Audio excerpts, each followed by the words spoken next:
Introduction. Le cycle de la création. Enseignement par M.D. Keshe. Chaque fin est un nouveau commencement. Le processus de compréhension est très simple. Le processus est, comme je l'ai expliqué la dernière fois, je l'explique plus en détail. Nous sommes créés à partir des rayons du centre de l'univers. En interaction et réduction de la force et division par la force dans certains champs de force, en collection de la totalité de l'agrandissement de l'univers, certaines énergies, certains champs dynamiques se sont réunis. Pendant des milliards d'années, ces champs conduisent à la création de ce que nous appelons le Soleil. Là où le plasma se rassemble, le même processus se répète encore, parce que le Soleil est le même que le centre énergétique de l'univers. Maintenant, la grande quantité d'énergie, la plus lourde, qui est collectée dans cette étendue de l'univers, nous appelons le Soleil, rayonne, fait à nouveau la même chose. Il rayonne ses champs, et en interaction avec lui-même, avec ses propres champs, il conduit à la création d'une planète. Dans ce processus de création d'une planète, le même processus se reproduit. Dans l'interaction des champs de la Terre avec son environnement et dans son refroidissement et l'échange avec la force des autres choses dans l'environnement de l'espace du système solaire, conduit à la création de l'homme, de la cellule, de l'état de matière. Et en cela, en se réunissant et en ralentissant d'une certaine manière, comme nous l'appelons, il conduit à un autre soleil. Nous appelons l'âme de l'homme. C'est la vérité sur la vie et la création de l'homme.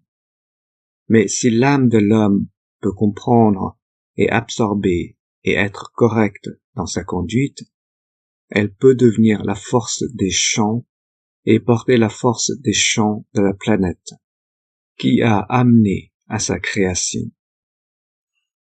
Et si l'âme peut comprendre, avec le même processus, elle peut interagir, peut être correcte, peut absorber en elle-même la totalité de la force de ce dont elle a besoin. Elle deviendra le soleil.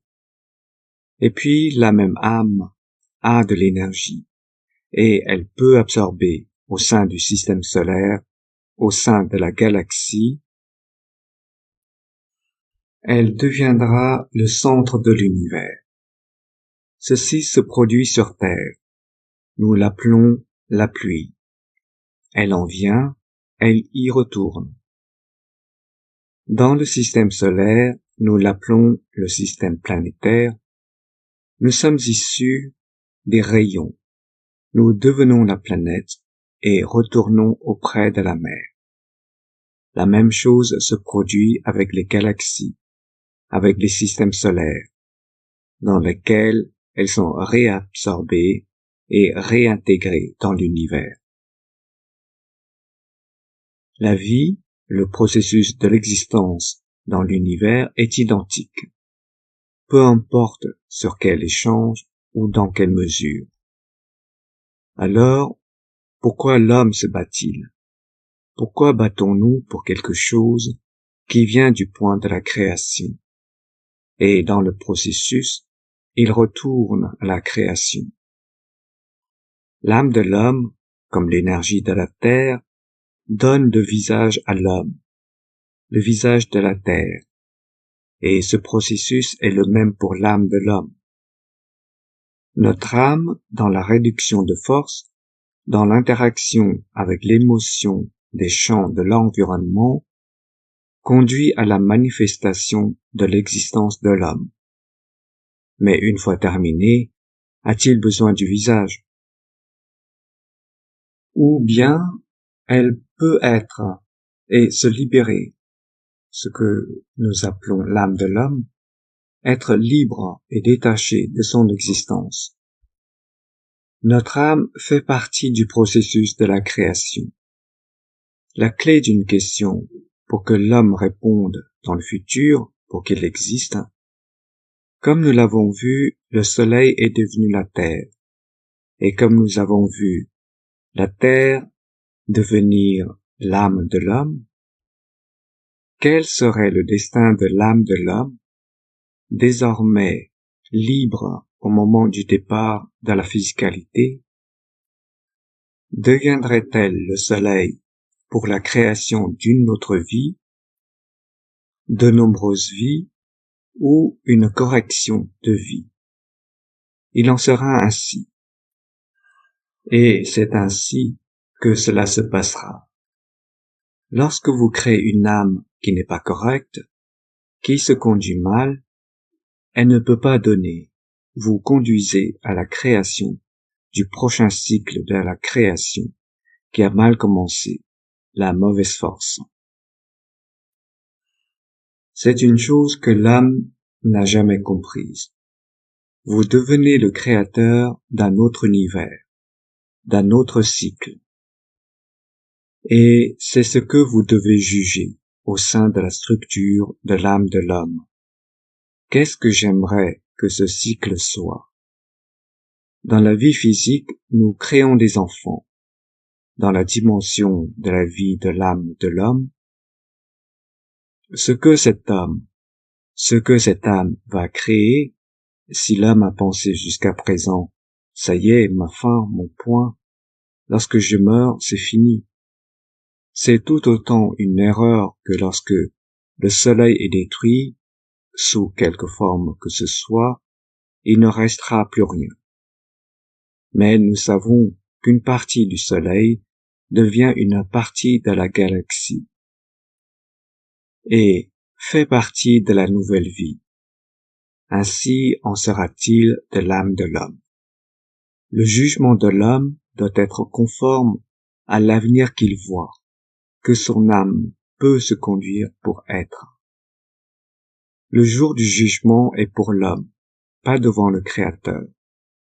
C'est ce que juge mon âme, et que doit-elle créer? L'homme n'a jamais compris et ne comprendra jamais jusqu'à ce qu'il puisse résoudre ce dilemme en lui-même. La réalité est très, très réelle, et c'est, comme nous l'avons vu, l'énergie de la galaxie devient le soleil. L'énergie du soleil est devenue la terre, et l'énergie de la terre est devenue l'âme de l'homme. Il en sera de même pour l'âme de l'homme, qui est l'énergie elle-même, un autre cycle de la vie. Comment changer quand on ne comprend pas? Comment pouvez-vous changer le processus de compréhension si vous ne comprenez pas le processus de la création? Devons-nous élargir la compréhension de l'homme? Quel avenir il apporte? Nous nous soucions de nos enfants. Quelle éducation ils reçoivent, ce qu'ils portent, combien sont-ils heureux, où ils dorment. Maintenant, l'homme doit être prudent et réfléchi. Quelle vie mon âme va-t-elle créer? Parce que ce sont les enfants de votre âme. Comme nous l'avons vu, les rayons du soleil sont devenus la planète et 7 milliards d'enfants. 7 milliards illimités, qui grandissent. Ainsi, l'âme de l'homme passera par le même processus. Combien de milliards et de subdivisions et d'états de sous-matière de la physicalité de l'homme votre âme doit créer? Serait-ce l'âme de guerre et de conflit et qui tue toujours, ou serait-ce l'âme de, disons, du système solaire qui est pacifique? C'est la vérité et la réalité sur l'âme de l'homme. Tout d'abord, comme je l'ai dit à plusieurs reprises récemment, nous n'avons jamais compris que l'âme de l'homme est dans la structure de l'homme. Maintenant qu'on a compris, on comprend qu'au départ de la physicalité de l'homme, le même processus se poursuivra comme avant, là où une étoile, une planète, une âme de l'homme devient une autre source d'énergie d'un ordre supérieur, qui elle-même conduit à la création. Elle devient l'étoile, elle devient le centre d'un nouveau cycle de création. C'est ce que la race humaine doit comprendre. Le cycle commence, en fait, au point de la mort, et ne se termine pas au moment de la mort. À bien des égards, si l'on comprend, c'est comme la poussière. Des grains de poussière se sont réunis pour faire la Terre dans le système solaire. Ainsi, les grains des atomes sont devenus le créateur de l'homme, et l'essence de la création des grains de poussière dans le système solaire a conduit à la création de l'homme. Il en sera de même pour les champs de l'âme de l'homme qui conduisent à la création d'un autre cycle de vie. Quel genre de vie l'homme aimerait avoir? Que son âme crée. C'est le jour du jugement. C'est ce que l'homme n'a jamais compris. Maintenant vous devez comprendre. Vous n'avez pas le choix. Jusqu'à aujourd'hui, vous n'en aviez pas conscience. À partir d'aujourd'hui, vous en êtes conscient. Vous en êtes responsable. Votre conduite doit être d'élever votre âme. Qu'en élevant votre âme, ce pourquoi vous en devenez le créateur, se comporte correctement dans la conduite de ses citoyens. Nous ne donnons pas de conte de fées. Ceci est la vérité. Comme vous l'avez vu, le processus ne s'arrête pas avec un seul soleil. Le cycle continue. C'est très intéressant de voir comment l'humanité, connaissant maintenant les faits, gérera les faits. Et il faudra des décennies à l'homme pour comprendre. Et alors vous comprendrez que ceux qui deviennent les outils de guerre, outils de conflit, ils en ont moins. Ils n'ont rien pour commencer.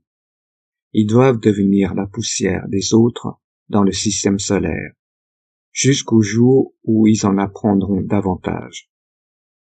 Comme ils ne peuvent pas créer un nouveau cycle à travers leur propre âme.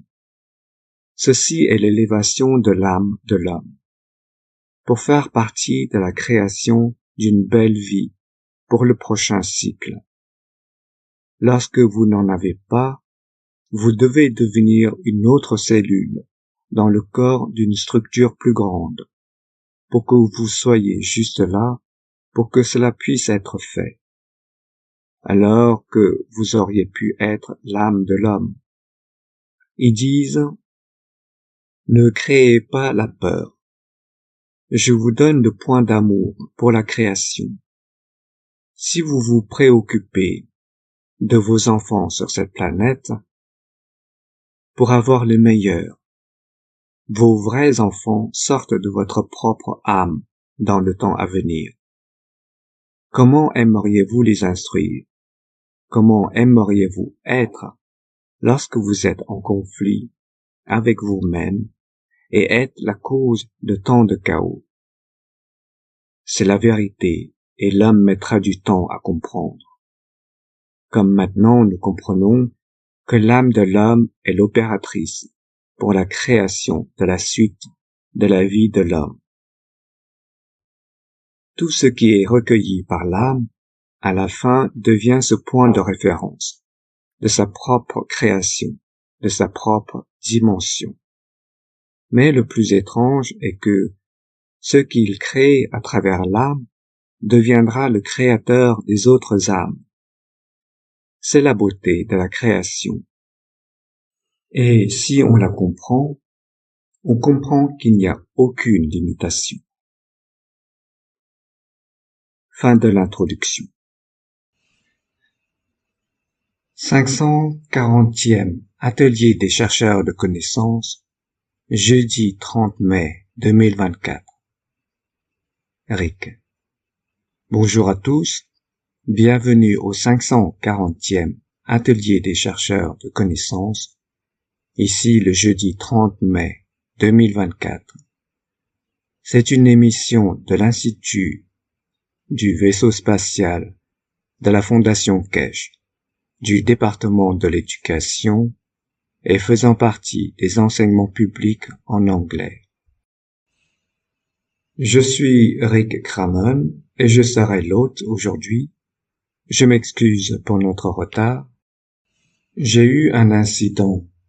Je me suis endormi et mon alarme ne m'a pas réveillé. Je m'excuse, Monsieur Keshe, et à tout le monde ici. Probablement c'est une confusion. Mais je suis en piste et prêt à commencer. Monsieur Keshe, êtes-vous prêt à démarrer l'atelier d'aujourd'hui? Keshe. Oui, merci beaucoup. C'est la première fois que vous êtes en retard en l'espace de 10 ans. Rick. La première fois en l'espace de 10 ans, oui? Keshe. Bonjour, bonne journée à vous. Comme d'habitude, où et quand vous écoutez cette série de chercheurs de connaissances de l'Institut du vaisseau spatial de la Fondation Keshe, nous vous souhaitons la bienvenue dans cette série de programmes des chercheurs de connaissances et nous essayons de suivre la même voie et le même processus que l'enseignement a suivi. L'introduction d'aujourd'hui nous a apporté une connaissance qui s'étend à celle des dernières semaines et surtout de la semaine dernière. Certains chercheurs de connaissances m'ont demandé « Pouvez-vous réexpliquer ? C'était trop compliqué à comprendre. » La session de la semaine dernière. Ce n'est pas si compliqué. C'est très simple. Vous avez un corps physique qui est votre système neuronal connecté. Sans le système neuronal, peu importe qu'il s'agisse du sang, le système ne fonctionne pas. Mais ce système neuronal, en conjonction avec le sang, donne la dimension de la physicalité. Mais toute la dimension du contrôle du corps de l'homme est un contrôle de champ, qui est l'émotion. Le système neuronal relie la partie physique. L'émotion dans le champ dynamique crée cette interaction par laquelle tout se connecte à la structure et à l'âme. D'une certaine manière, notre corps physique, créé à partir de l'interaction du flux sanguin et du système neuronal, ne peut pas fonctionner s'il n'a pas d'émotion. Si la ligne de création d'émotion est touchée et perturbée, ou bien elle ne collabore pas d'une manière avec la totalité des champs du corps de l'homme, et puis vous comprenez à quel point l'émotion est importante. Et en même temps, chaque côté du corps de l'homme crée une émotion de champ magnétique dans sa propre moitié, parce que notre corps est divisé en deux moitiés. Mais la connexion du système neuronal vient de l'autre côté. Ainsi, les deux côtés de l'émotion et de la physicalité doivent se coordonner, doivent ne faire qu'une pour que la physicalité fonctionne parfaitement. Et puis, en même temps, dans les deux moitiés, deux côtés émotion pour interagir l'un avec l'autre. Ils interagissent avec l'âme de l'homme. D'une certaine manière, en essayant de communiquer le côté gauche de l'émotion au côté droit de l'émotion, comme dimension de champ, ils interagissent avec la dimension de champ, qui est l'âme de l'homme même. Vous comprenez maintenant comment votre âme est connectée à votre émotion et comment vous avez l'émotion pareil dans l'âme de l'homme. C'est la seule façon dont ils peuvent interagir. S'ils possèdent la même chose, si c'est de la même valeur, si c'est la même force. Et puis vous comprenez comment votre âme est dictée. La force de votre âme est dictée. La vie de votre âme est dictée par l'interaction de l'émotion. Et comment la vie de l'homme dans l'espace peut être contrôlée, peut être, d'une certaine manière, manipulée par la force du champ de l'émotion, de la physicalité, ou de l'émotion de l'âme. Parce que c'est ainsi qu'il donne la dimension de la manifestation, de la fin de la transmutation, lorsque vous arrivez. Vous arrivez, le champ de l'âme interagit avec l'environnement, mais n'a aucun contrôle sur le côté physique. Alors cette émotion vient pour donner une dimension, et une dimension de la physicalité.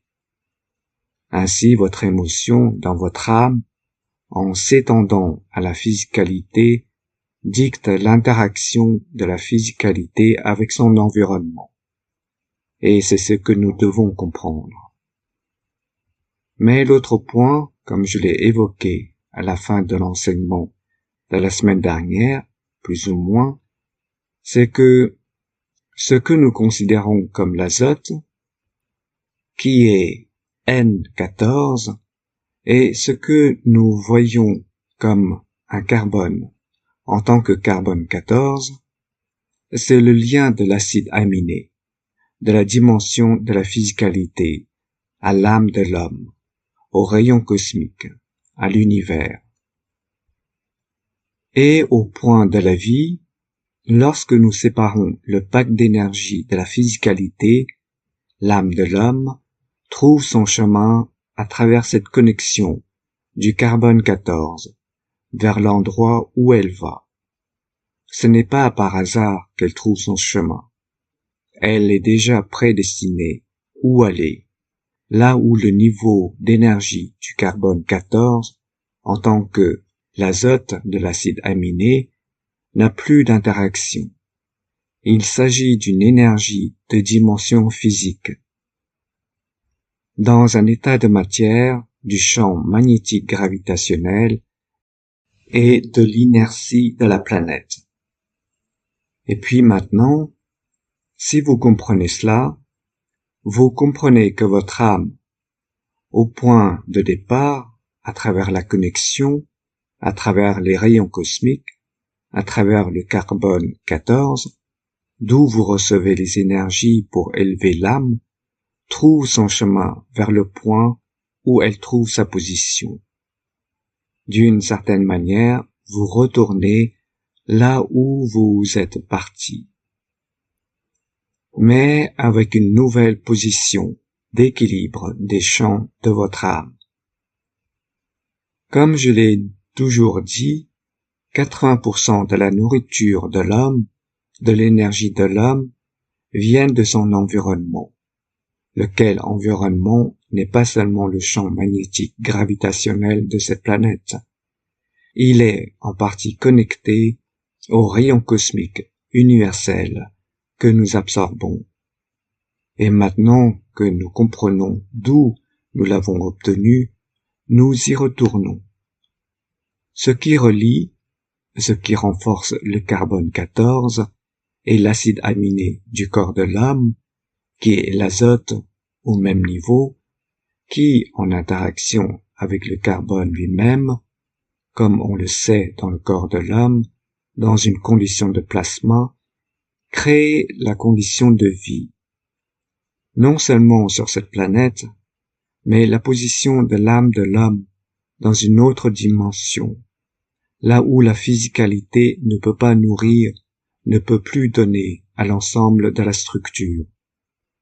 Et puis cela met fin à ce que nous appelons l'hypocrisie de la prophétie, l'hypocrisie des religions, et l'hypocrisie de ce que nous appelons la théologie. Parce qu'il n'y a pas de théorie, il n'y a pas de théologie là-dedans. parce que c'était la théorie de la vie qui a trouvé son chemin jusqu'au monde de la théologie. Parce que maintenant, nous connaissons la racine. Il y a la réalité et la théologie n'a pas de place. Parce qu'il n'y a pas de théorie. Maintenant, nous connaissons les faits, le processus. Nous pouvons transmuter et nous manifester à un moment et à un endroit. Nous le faisons pendant le sommeil. Quand j'écoutais cette intro, et plusieurs fois j'ai écouté cette intro, il me vient à l'esprit que nous faisons un avertissement sur la santé et le bien-être. Faudrait-il bientôt mettre un deuxième avertissement ou clause de non-responsabilité sur la théologie et les religions, que les religieux, ce que nous disons est là, cela ne vous touche pas, c'est à l'homme d'enquêter. Comme l'a dit Baha'u'llah, enquête indépendante sur la vérité. Nous nions la vérité, mais c'est sur nous, c'est avec nous. Y a-t-il de la place pour une autre théorie de la vie du Créateur, que nous appelons théologie, ou bien, maintenant que nous connaissons les faits, nous vivons selon les règles de ce que nous connaissons. Jusqu'à présent, c'était un mythe. C'est désormais un fait. Nous savons comment nous nous connectons à l'univers, comment nous nous connectons à notre Créateur, et comment se déroule tout le processus. Avons-nous besoin d'intermédiaires? Ou bien, ayant un intermédiaire, quelle que soit la condition, nous le changeons lorsque nous allons sur la planète Zeus, vers un autre prophète sur Zeus, puis un autre prophète sur une autre planète, et nous avons de nombreuses religions. Cela dépend de l'endroit où nous sommes, de quelle planète nous sommes. Mais malheureusement, il n'y a pas de prophète dans ces dimensions. Maintenant, vous comprenez comment l'émotion de l'homme, à travers la connexion des acides aminés à l'énergie universelle, à travers le carbone 14, se reconvertit pour nourrir, pour se connecter à la physicalité de l'homme en carbone 12 et en acides aminés.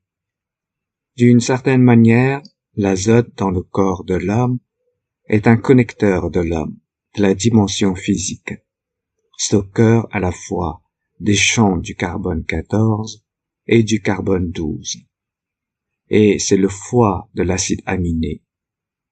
Mais comme le foie, il fait de la vitamine C, de la vitamine D, du calcium, tout y est stocké. Dans la dimension des champs magnétiques et dans l'état plasma du corps de l'homme, l'azote fait pareil. Il stocke l'énergie nécessaire à l'acide aminé, qui passe, se connecte à travers le carbone 12, et en même temps, il stocke l'énergie de carbone 14, qui se connecte à l'énergie universelle. Vous comprenez maintenant à quel point l'azote est important, et pourquoi, même dans l'agriculture, nous avons des problèmes avec lui. Parce que les scientifiques n'ont pas compris le concept, n'ont pas compris le principe du fonctionnement de l'univers. C'est ce transformateur, c'est ce traducteur, c'est ce système qui permet de passer de l'un à l'autre et stocke quand c'est nécessaire. Si les scientifiques de l'homme comprennent le processus, comprennent le travail systématique du corps de l'homme, alors l'homme comprendra qu'il est très facile de vivre dans les deux dimensions. Vous avez les deux réserves, dans l'azote, dans l'acide aminé de l'homme, dans chaque cellule, pour transmuter entre le côté physique, à travers le carbone 12 et à travers l'énergie universelle, à travers le carbone 14. car c'est le principe, le fonctionnement fondamental de la vie universelle. Là où la conscience existe, là où l'émotion existe, et cette émotion est connectée à travers cette force de carbone 14, à travers ce que nous appelons l'azote, pour créer chaque cellule du corps de l'homme, et en même temps se connecter à l'âme de l'homme, qui, dans l'essence même, porte l'hydrogène et la connexion du carbone 14, lequel hydrogène se connecte à ce que nous appelons la ligne du créateur de la création. Et le carbone 14 se connecte à l'universel, là où l'âme du créateur est hébergée, vit à l'intérieur. Alors on comprend qu'il n'y a pas de place pour la théologie, parce que maintenant, c'est ce que j'appelle la factologie. Nous avons les faits, nous savons, nous comprenons le principe de la création. Le plus gros problème est de savoir combien de temps, de décennies, de siècles, ou en un instant, l'homme parvient à être illuminé à la connaissance, à la compréhension du processus de la création. Et maintenant, comme je l'ai dit, étape par étape, nous ouvrons la dimension de la connexion au rayon cosmique, au monde cosmique.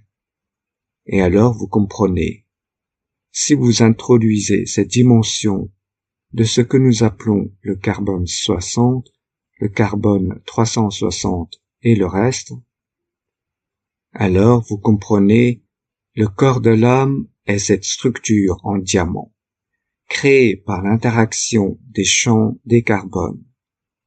L'un se connecte à la dimension physique du corps de l'homme et un autre se connecte à la dimension physique de l'univers. Et c'est pourquoi, lorsque vous regardez votre peau, vous voyez cette structure en diamant sur la peau. Vous voyez ces hexagones, vous voyez ces pentagones, vous voyez toutes les formes qui permettent à différents champs de l'univers d'être absorbés dans la couche intermédiaire du corps de l'homme. La couche intermédiaire de l'homme est la séparation, la connexion avec le monde extérieur et la couche intérieure avec le monde intérieur. Et c'est pourquoi nous voyons tant de problèmes dans les situations psychosomatiques, là où cette couche intermédiaire est touchée. Un état solide créé dans la dimension de l'émotion qui vous donne la cirrhose, qui vous donne une irritation cutanée, qui vous donne d'autres conditions. Et puis si vous allez plus loin, il pénètre dans vos poumons, vous crée un cancer et tout le reste. Maintenant vous comprenez, le processus de création de l'homme n'est pas la dimension physique de cette planète. L'homme, au moment de sa naissance, est connecté à l'univers. C'est juste qu'il l'a nié lui-même. Tout simplement parce que, vous appelez, le faisan met sa tête sous la neige et il a retrouvé sa queue. Et il pense, je ne vois pas. Tout le reste n'existe pas parce que je suis sous la neige. Ça ne marche pas.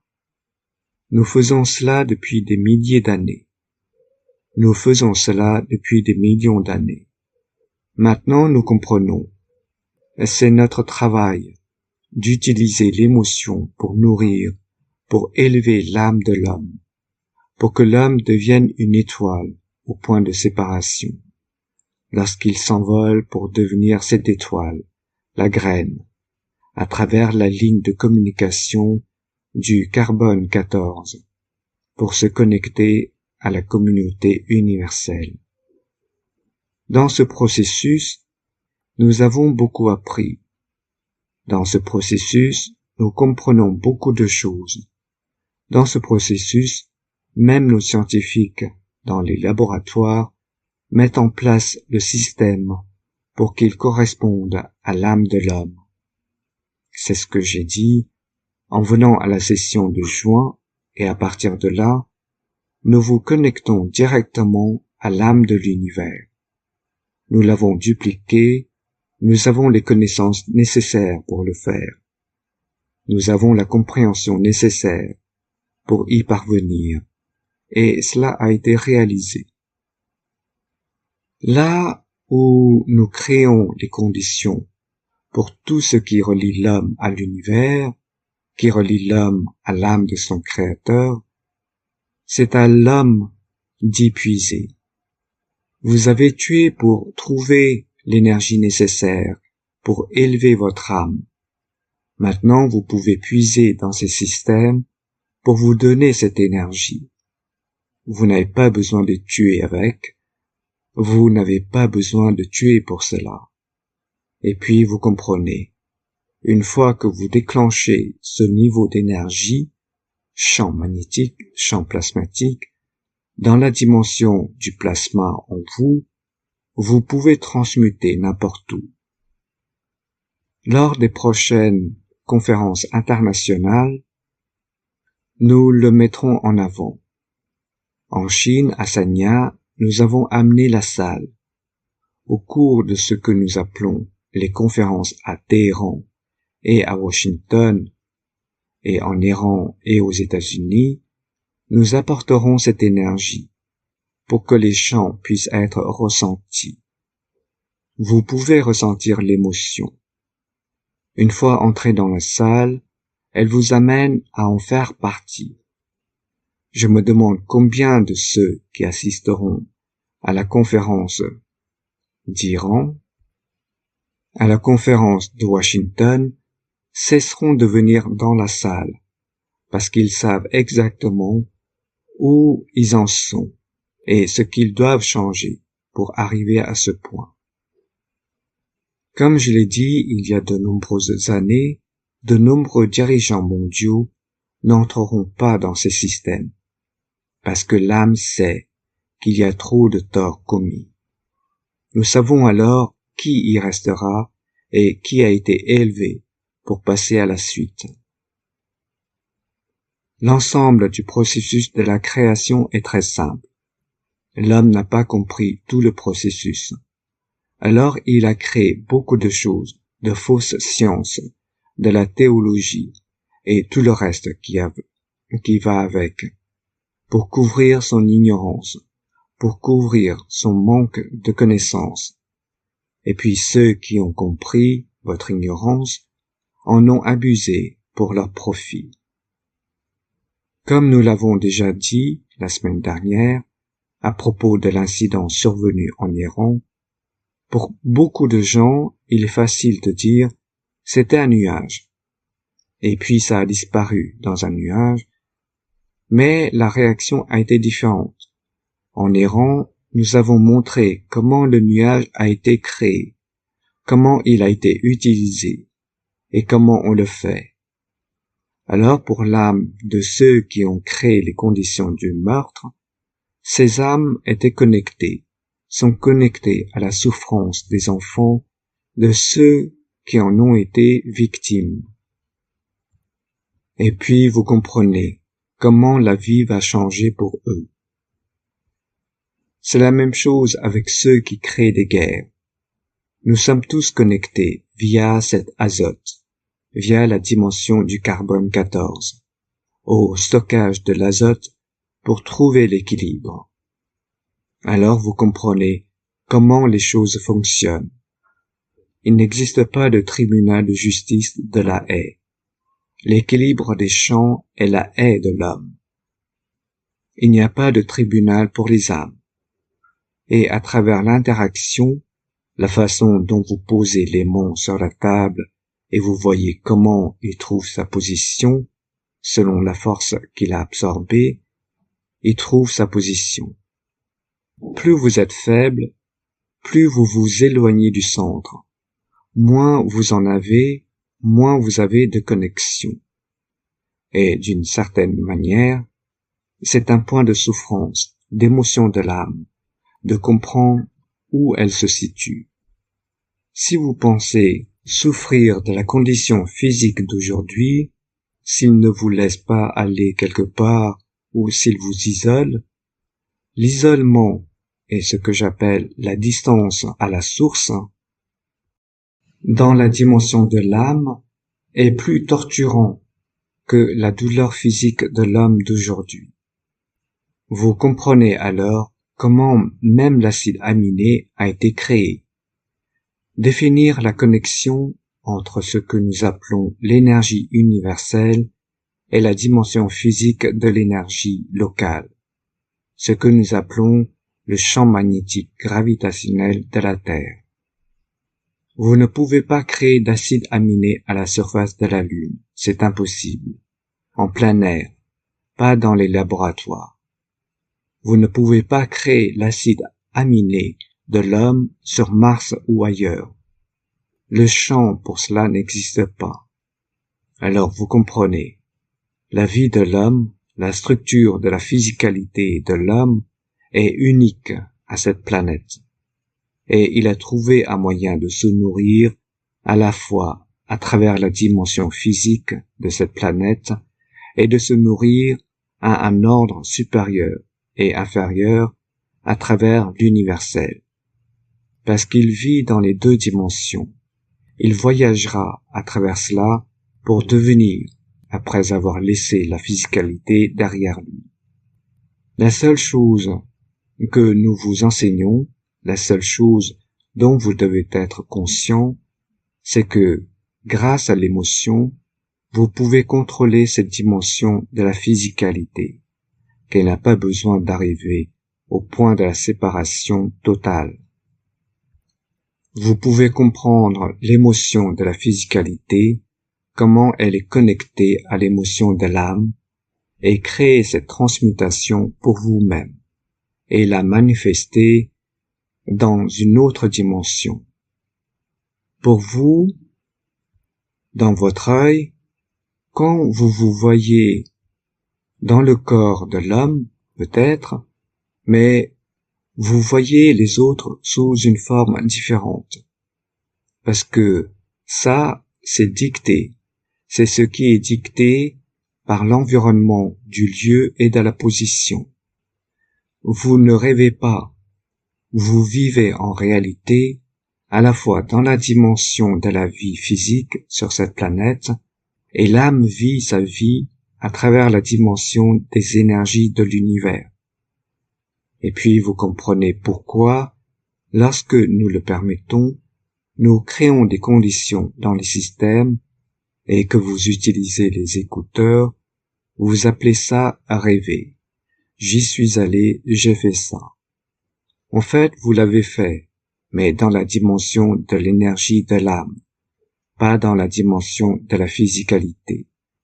Et lorsque vous apprenez à équilibrer ces deux émotions entre les deux moitiés du cerveau de l'homme, la condition physique et l'âme de l'homme, alors vous pouvez transmuter, vous pouvez transférer. Un certain nombre de chercheurs de connaissances, au cours des tests des dernières semaines, y sont parvenus.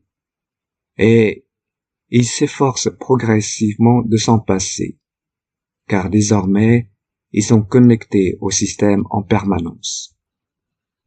Et ils peuvent se connecter et se déplacer. Dans les temps à venir, lors de la prochaine session du mois de juin, nous essayons de vous amener à une transmutation complète pour ceux qui sont prêts à le faire. Nous avons demandé à un certain nombre d'entre vous de commencer à tester, et vous le faites tous les jours, et vous dites que vous vous améliorez et que vous comprenez mieux. Mais même ceux d'entre vous qui sont dans ce processus, vous devez comprendre, vous devez contrôler l'émotion de la physicalité et contrôler et subordonner l'émotion de l'âme. Et puis, si vous voyagez en couple, si vous voyagez avec vos enfants, vous devez comprendre que cet équilibre doit exister dans les 4 hémisphères, dans le cerveau des partenaires. C'est ce que nous appelons la twinité. C'est ce que nous appelons les amoureux jumeaux. Et si vous y parvenez, vous pourrez partir 1 millier d'entre vous au même endroit, ensemble. Parce que nous sommes tous ce que vous appelez des vers. Nous y croyons donc. Nous avons donc un dénominateur commun, l'intérêt physique de garder cette planète propre. Et nous devenons des vers. Vous devez maintenant trouver un dénominateur commun dans la force de l'âme. Nous sommes des gens pacifiques, nous voulons être les ambassadeurs de la paix dans l'univers. Et parce que vous êtes sincères, il ne peut y avoir de mensonge, parce que ce n'est pas un mensonge, c'est une force de chant. Si ce n'est pas là, vous ne pouvez pas le créer dans votre âme. Ensuite, vous venez voyager en groupe avec la même compréhension. Vous ne pouvez pas mentir.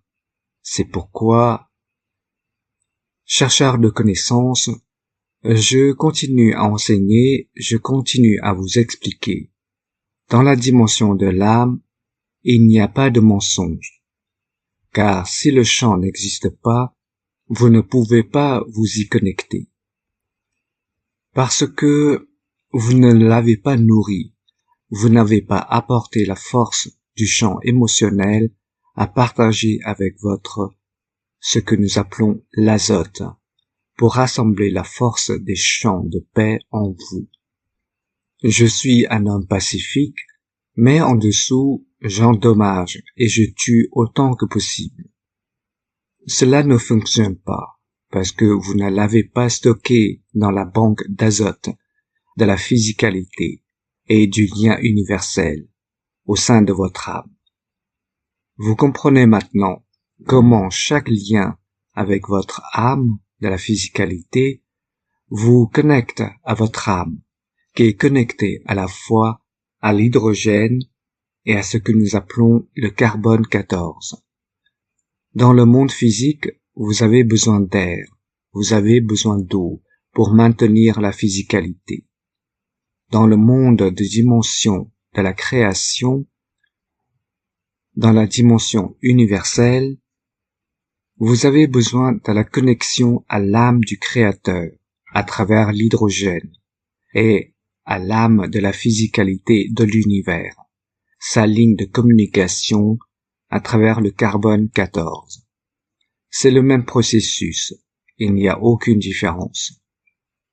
Nous essayons de pousser la compréhension du processus de la création, de la connexion entre elles, car nous nous dirigeons vers la transmutation.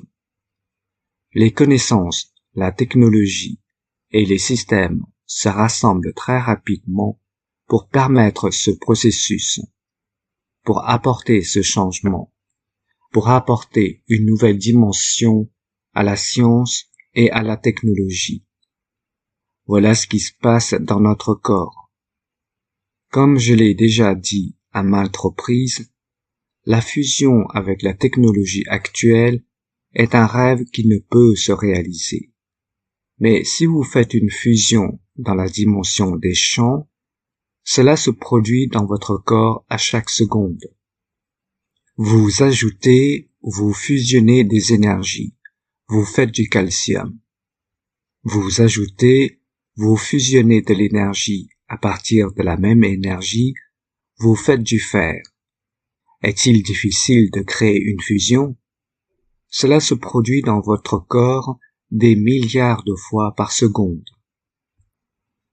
Un homme travaille toujours dans la dimension de ce que nous voyons, des milliards de dollars. Des champs magnétiques ne fonctionnent pas dans l'état de matière, et ils veulent créer une condition dans l'état physique. Ça ne marche pas. Ainsi, les connaissances sont toutes liées les unes aux autres. Et maintenant, nous comprenons que d'un côté, nous sommes connectés à la dimension physique, à travers le carbone 12, et à travers notre foi. Et dans la dimension de l'azote, Nous sommes connectés aux lignes d'énergie universelle que nous appelons les rayons cosmiques à travers le carbone 14 par le même foie. Et c'est ainsi, comme je l'ai toujours dit, la nourriture que nous mangeons représente 20%. C'est la graine pour attirer l'énergie à travers la dimension de l'azote qui se convertit pour devenir l'énergie de la physicalité ou se convertit pour devenir la ligne de communication, la source d'énergie pour l'âme à travers le carbone 14. Partout dans l'univers, vous trouvez la vie qui a des émotions. Vous trouvez la vie qui a du mouvement. Vous trouvez d'une manière ou d'une autre, dans la combinaison de champs de son environnement, cette force de champ qui est une connexion de banque à la dimension du champ de l'environnement et connexion au champ de l'univers. La vie ne peut pas exister selon le modèle de l'énergie physique de l'environnement. C'est impossible. Ce n'est pas suffisant. Il faut manger une montagne chaque jour, éventuellement pour pouvoir entretenir une seule cellule, une seule vie, sans la connexion de banque du système énergétique universel que nous appelons sur cette planète pour qu'elle soit au niveau du carbone 14, qui est au niveau de l'azote, car il est disponible sur cette planète pour créer la vie. C'est pourquoi lorsque vous mesurez même les gaz environnementaux, l'air que vous respirez contient entre 60 et 65% d'azote. Il ne contient que 15 à 16% d'oxygène. Et l'homme n'a jamais compris. Oh, vous respirez de l'oxygène. Oui, vous respirez de l'oxygène que vous n'avez jamais compris, mais vous respirez cet azote qui vous connecte continuellement à l'environnement de la Terre et à l'environnement de l'univers en même temps. Sans apporter ces 65% d'azote, vous ne pouvez pas exister. L'homme n'a jamais compris la science de la création et est resté collé à l'oxygène, parce qu'il est uniquement lié à la dimension physique de l'homme. Lorsque vous vous endormez, cet équilibre entre le rythme respiratoire, le niveau d'oxygène et la force de champ s'harmonise, est suffisamment proche des champs isotopiques de l'azote, alors vous vous connectez à la communauté universelle. C'est pour ça que lorsque vous dormez et vous rêvez, vous ne rêvez pas, vous amenez le niveau des champs de ce que nous appelons les deux ensembles à la dimension de la vie physique sur cette planète et cet univers, et puis vous vous connectez. Maintenant vous comprenez pourquoi même vous rêvez. Quel est le processus de rêve? Maintenant il devrait être clair pour la plupart d'entre vous comment accéder à ce champ de transmutation. Lorsque vous allez faire ce test, contrôlez non seulement votre mental, contrôlez votre respiration, que vous rapprochez l'une de l'autre, l'énergie de la vie physique et les lignes d'énergie de la vie universelle. Alors vous pouvez transmuter. Alors c'est instantané. Pourquoi voyons-nous un certain nombre de chercheurs de connaissances qui nous rejoignent dans ces sessions lorsqu'ils dorment et disent « J'y suis allé ». Parce que vous y êtes déjà. Nous créons simplement les champs pour que vous puissiez faire ce que vous voulez. C'est pourquoi dans ces séances, nous désactivons nos microphones et laissons notre système activé, parce que nous vous nourrissons de cette énergie qui vous manque pour trouver cette élévation, pour trouver cette connexion entre l'oxygène et ce que nous appelons l'azote. Connexion à cette planète et connexion à la communauté universelle, au champ universel, ce que nous appelons les rayons cosmiques. La prochaine fois, rejoignez-nous dans ces sessions. Non seulement essayez de penser, essayez de contrôler votre respiration, puis vous alignez la dimension physique avec ce que nous appelons la ligne universelle, et voyez à quelle vitesse vous parcourez l'univers. Et puis vous découvrez que ce n'est pas un rêve. Ensuite, cela retourne dans tout l'enseignement. Combien de fois, dans d'autres enseignements, j'ai expliqué, vous contrôlez le rythme de votre respiration, vous contrôlez ce que vous prenez, vous n'avez pas besoin de nourriture. J'en ai donné l'exemple, ce que nous appelons gourou et qui est venu à Samsanu. Et je lui dis, je connais votre astuce. Maintenant vous connaissez l'astuce. Lorsque vous contrôlez les connexions de champs à travers l'oxygène, à travers vos poumons, vous apportez les énergies universelles pour vous nourrir à travers l'azote ou l'acide aminé, et connexion à travers le carbone 14, connexion à travers l'âme de l'homme. Alors vous comprenez, la vie n'a pas de fin, il n'y a pas de jour de jugement. Vous vous jugez vous-même. Et quand vous arrivez à ce point, vous découvrez que vous devez avoir ce que nous appelons un cœur pur, ce qui signifie que la physicalité ne porte aucune tache de meurtre, de destruction, de division et le reste. Alors vous comprenez, c'est vous qui décidez quand vous vous connectez à l'âme à travers l'émotion, ou si vous êtes toujours connecté à l'émotion de la physicalité. La séance d'aujourd'hui, l'enseignement d'aujourd'hui, doit être ce que nous appelons une bouffée d'air frais pour ceux d'entre vous qui essayent de découvrir comment vous voyagez, comment vous pouvez transmuter et comment vous devez comprendre ce processus. Je vous ai donné la clé d'or pour vivre dans les deux dimensions de la physicalité et de la communauté universelle. C'est vous qui devez décider. Je change ma respiration, je reste dans la dimension physique, je change ma respiration, je rapproche la dimension physique de l'énergie, de ce que nous appelons le lien universel avec le carbone 14 à travers l'azote, et je voyage à travers l'univers. Et puis, par l'émotion, je contrôle tout. Vous comprenez maintenant à quel point la vie est simple dans l'univers. C'est l'âme qui ne l'a pas compris, qui s'est rendu la tâche si difficile et qui a permis des abus de la physicalité et de ce que nous appelons la science de la création, qui n'a pas besoin de grandes choses. C'est de comprendre le fait.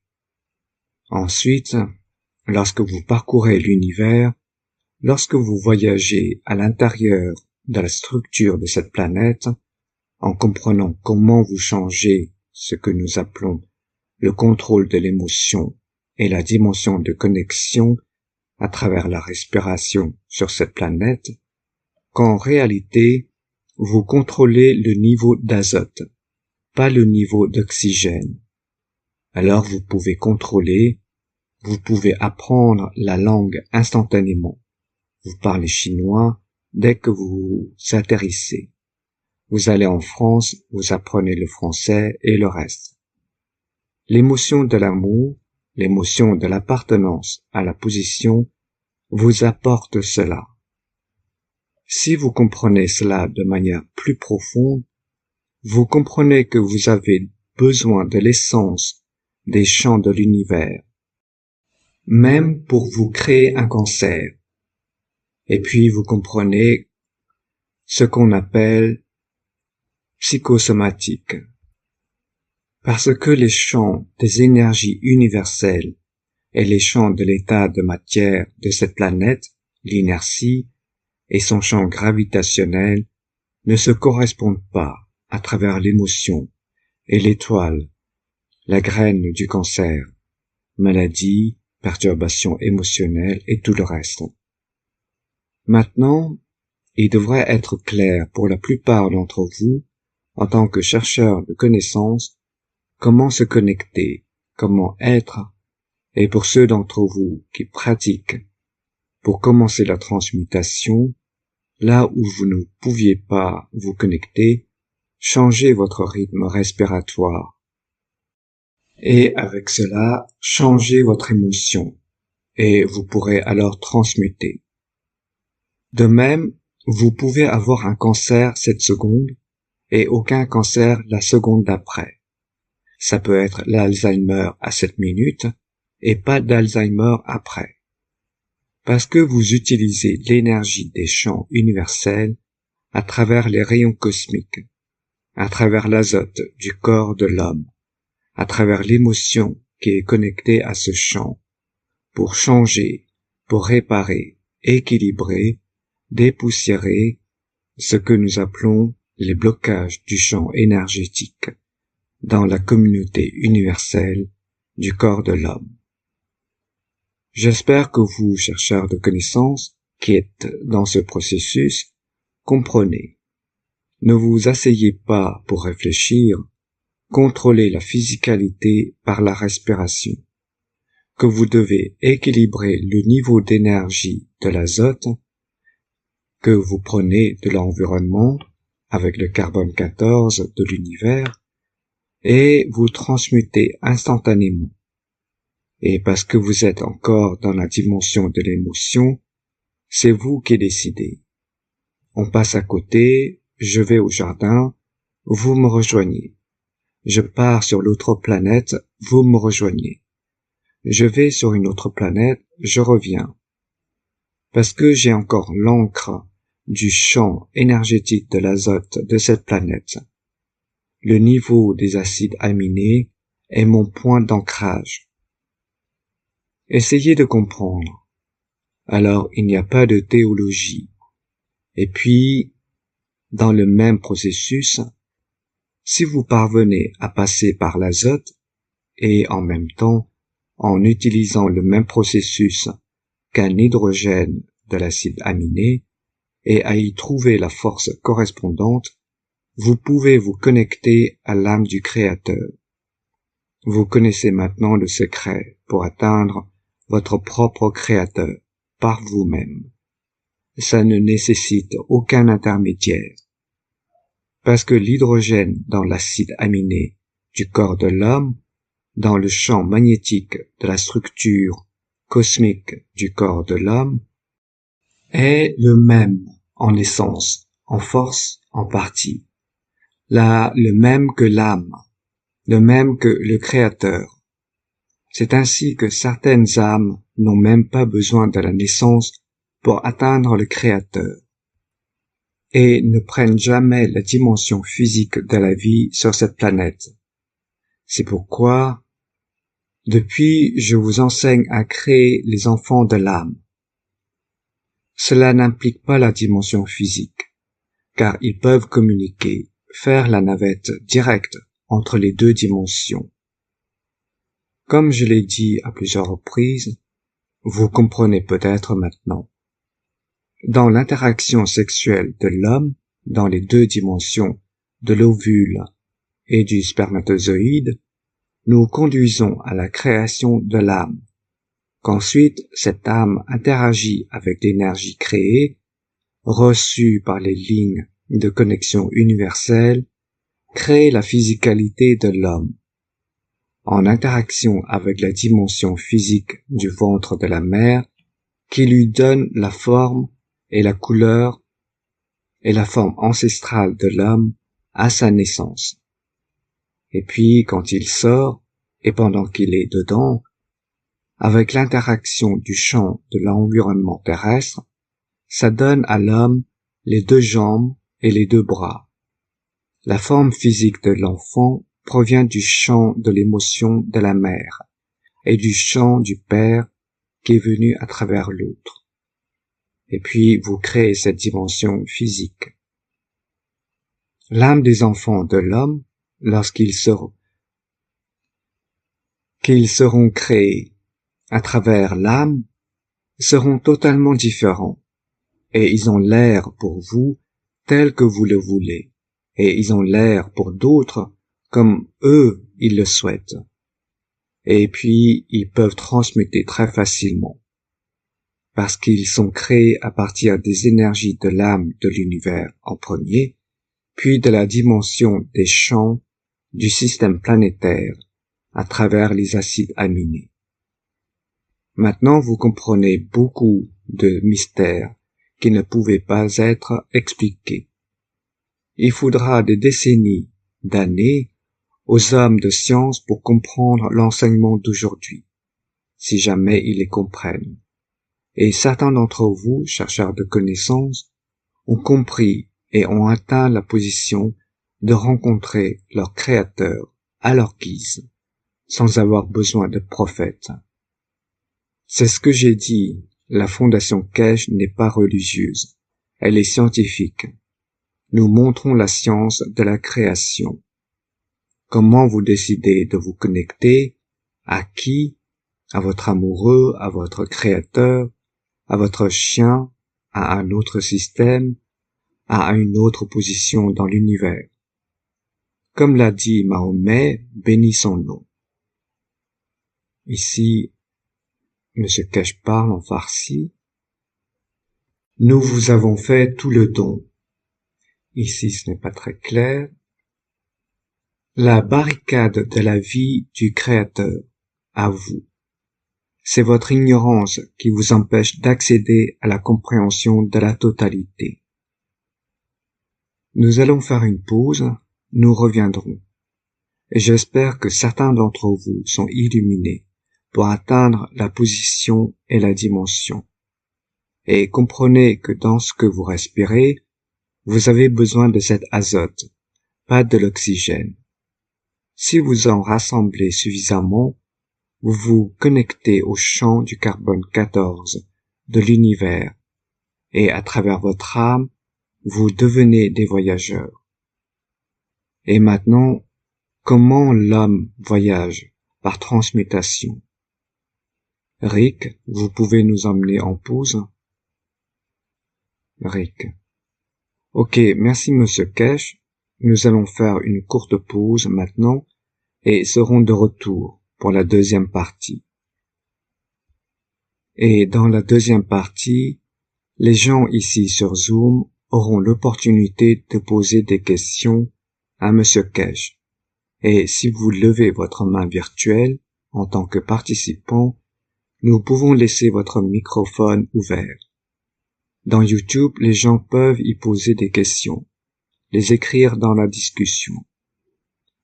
Oui, nous serons de retour dans quelques minutes. Deuxième partie. Rick. Ok, nous sommes de retour au 540e atelier des chercheurs de connaissances, ici le jeudi 30 mai 2024. Habituellement, M. Keshe a quelque chose à dire avant de prendre les questions. Est-ce le cas, M. Keshe? Vous voulez dire quelque chose? Keshe. Oui, nous ne changeons jamais nos habitudes, n'est-ce pas? Oui, il y a un certain nombre d'annonces à faire, comme nous vous l'avions promis à propos de la conférence d'Iran. Comme nous avons eu la même chose avec la Chine, nous devons déclarer aux responsables iraniens les personnes qui viennent ou commencer à planifier le programme. Si vous allez sur le site web de la Fondation Keshe, le site web de la Fondation Keshe a publié depuis hier la date préliminaire de la conférence à Isfahan le 16 novembre en Iran. Si vous allez sur le site, c'est là. Nous allons fermer cela dans très peu de temps parce que nous devons donner les noms des personnes, leur nombre, peu importe, à ce que nous appelons les fonctionnaires pour recevoir la certification et l'autorisation pour démarrer. Et cela suivra avec la conférence à Washington en 2025. Lors de la conférence de Téhéran, ceux d'entre vous qui viennent en dehors d'Iran, nous nous retrouverons tous à Vienne et nous prévoyons, et le processus a déjà commencé, de voler directement vers Isfahan en contournant Téhéran. Nous pouvons procéder de deux manières. La première consiste à affréter un avion ou à utiliser une compagnie aérienne turque via Istanbul jusqu'à Isfahan. Du point de vue de Vienne à Isfahan et retour à Vienne, nous avons prévu 14 jours, ce qui veut dire que la séance commence le 16, se termine le 7, le 18, 19. Et puis, ça fait 5 jours. Mercredi, on termine. Samedi, dimanche, lundi, mardi, mercredi. Parce que jeudi et vendredi sont un week-end férié iranien. Nous quittons donc Vienne vers le 14, le 15. Nous commençons le 16. Et le retour à Vienne sera le 28. C'est une responsabilité que nous acceptons et nous collaborons avec le ministère iranien des Affaires étrangères, l'armée et tout le reste, pour le faire pleinement. Ainsi, lors de votre inscription, nous avons fixé cette date du 16 novembre au préalable. Nous nous y tiendrons, à moins que quelque chose ne change. Et nous nous retrouverons tous à Vienne. Et depuis Vienne, nous allons en Iran, à Isfahan. Après ce que nous appelons une session de 5 jours, nous vous laissons une semaine pour visiter les parties historiques de l'Iran. Vous voulez rester à Isfahan? Vous voulez aller à Shiraz? Peut-être. Vous voulez voyager dans de beaux endroits d'Iran? Et nous revenons tous à Isfahan. Le même jour, le même vol, nous partons tous. De cette façon, nous pouvons contrôler la sécurité et tout le reste.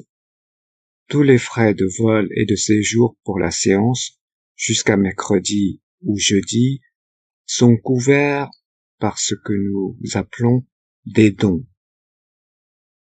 Si vous décidez de rester à Isfahan pour le reste du temps, ou de voyager aux alentours, à la ville de Shiraz, qui est la plus belle partie de la partie historique de l'Iran, alors vous êtes libre. Il faut le dire, ceux d'entre vous qui viennent, s'il vous plaît, allez à vos ambassades, obtenez vos visas et ne rencontrez pas les problèmes que la plupart d'entre vous ont fait auparavant. Vous pouvez faire la demande en ligne et l'obtenir, et tout le reste peut être fait. Nous organiserons avec les responsables iraniens que le processus de portance et de mouvement, ce que nous appelons le programme spatial, soit présenté en collaboration avec les responsables iraniens. Nous inviterons des dignitaires du monde entier. Ce sera la première fois qu'une telle technologie sera présentée. Il y aura des présences, comme nous l'avons dit, avec la Chine, des gens d'Iran, des scientifiques, du gouvernement et d'autres, présents à cette session. Alors, comprenez le code vestimentaire. Mesdames, qui ne le font pas, ne vous inquiétez pas. Tant que vous portez un foulard, vous vous couvrez la tête de manière décente. Il n'y a pas de problème. Il n'y a aucune restriction. Sauf si vous cassez le code. C'est ce que j'appelle une conduite inacceptable. Nous essayons d'y parvenir, et le lieu de la conférence a été décidé déjà. C'est dans l'un des plus beaux hôtels d'Iran, à Isfahan, dans un hôtel 5 étoiles un hôtel 4 étoiles. Et la session du vol et la démonstration du vol et le reste se feront en collaboration avec le gouvernement iranien et à l'extérieur des locaux. Vous serez donc très probablement conduit vers une destination de position où les dignitaires et vous, en tant que chercheurs de connaissances, serez là pour voir pour la première fois en public le processus de portance et de mouvement en utilisant ce que nous appelons la technologie plasma. Plus de combustion de carburant, plus d'aimants qui vont partout. Et en même temps, nous savons que de nombreux gouvernements traitent ce système, essayant d'atteindre ce point. En tant que cadeau de la nation iranienne, nous partageons nos connaissances. Vous n'avez plus besoin de deviner si des ovnis existent, ce qu'ils font. Vous ferez partie de ce système. Vous y verrez un développement progressif de la connaissance de l'humanité. Nous avons encore quelques surprises pour vous lors de cette démonstration. Des surprises qui changent le monde de la science. Des surprises, en quelque sorte, la prochaine étape de la science et de la technologie changera tout le cours de l'humanité. Nous devons arranger cela avec les responsables iraniens, dans la mesure où la fondation Kesh le peut. Et comme nous l'avons dit, nous apportons la technologie de la fondation Kesh en Iran. Et comme nous l'avons fait avec la Chine, nous la retirerons d'Iran. Si les responsables iraniens souhaitent ajouter, partager des technologies supplémentaires qu'ils ont obtenues grâce au même processus, c'est leur décision. Nous invitons les dirigeants mondiaux, les militaires, de tous les commandements à être à Téhéran pour cette manifestation. Cela doit être organisé par les voies diplomatiques et militaires. Cela n'a rien à voir avec la fondation Kesh. Mais, comme nous l'avons dit, nous partageons nos connaissances avec vous et avec le gouvernement. Et cette fois, nous sommes tous les deux là pour être témoins du changement dans l'évolution de la science et de la technologie. Nous pourrions vous montrer la voiture volante. Vous verrez la fin des combustibles fossiles et des abus. La voiture volante que vous pensez que nous avons créée pour changer la structure de cette planète, non. Ce que vous appelez une voiture volante, une version miniature de votre vaisseau spatial, est destiné au développement spatial. Vous devez vous déplacer à la surface d'une planète. Désolé, il n'y a pas de route. Il y a de la poussière et tout le reste. Vous survolez. Nous choisissons le champ magnétique gravitationnel de la planète et l'écart de distance. Alors, lorsque nous montrons la nouvelle, ce que nous appelons voiture de plasma, ce n'est pas pour changer l'industrie automobile sur cette planète. C'est pour montrer la nouvelle méthode, puis voyager et explorer l'espace. En même temps, nous présenterons de nouvelles technologies en Iran. Et si nous y ajoutons, comme vous l'avez vu lors des conférences de la Fondation Kesh, pour ceux d'entre vous qui ont participé par le passé, il n'y a pas d'intervenant orateur, il n'y a pas de parole, vous faites partie de la technologie. Vous êtes impliqués dans chaque seconde de la discussion et de la technologie. Veuillez réserver et compléter avec votre nom complet et les détails qui nous seront fournis. Nous avons besoin d'un numéro de passeport, nous avons besoin de tout le reste. Lorsque vous réservez sur le lien, vous envoyez un message à la Fondation Kesh. Voici ma réservation, mon numéro de réservation, et voici mes coordonnées. Passeport, nationalité, et tout ce qui est nécessaire pour que la sécurité iranienne vérifie vos antécédents. ce qui est normal. Nous l'avons fait avec, comme vous l'appelez, avec les Chinois aussi. Ce n'est pas quelque chose qui concerne uniquement l'Iran. Certains gouvernements veulent savoir qui vient et pourquoi. Nous avons fixé le prix de la conférence d'Iran à 7 500 pour les chercheurs de connaissances. Le tarif entreprise est de 20 000. Ensuite, nous séparons les deux. Nous saurons les personnes qui viennent et pourquoi et comment elles viennent.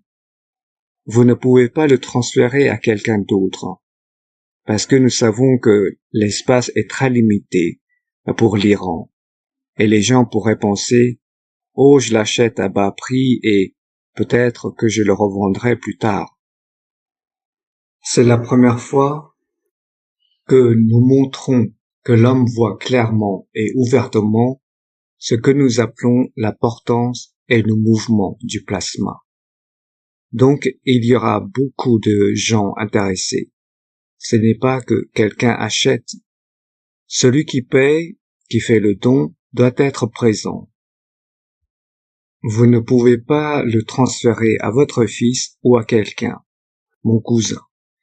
La sécurité iranienne ne nous permettra pas de le faire. Alors vous devez comprendre, 2024 est ce que nous avons promis. Nous essayons de nous en tenir et que tout se passe bien. Nous voyageons ensemble en Iran et nous quittons ensemble l'Iran. Les chercheurs de connaissances doivent comprendre. Veuillez suivre les règles de la Fondation Kesh. Pensez bien, faites-le bien, parlez bien. Cela vous apportera une nouvelle dimension. Vous ressentirez la beauté de l'hospitalité de l'Iran, la nation iranienne. En même temps, si le temps le permet et que la situation évolue, nous invitons tous les scientifiques de toutes les nations à venir, à comprendre, à être là. C'est un cadeau pour l'humanité. C'est un cadeau pour lequel nous avons apporté nos connaissances. Et très probablement, une partie du contrôle de transmutation via l'esprit du vaisseau spatial sera démontré en Iran.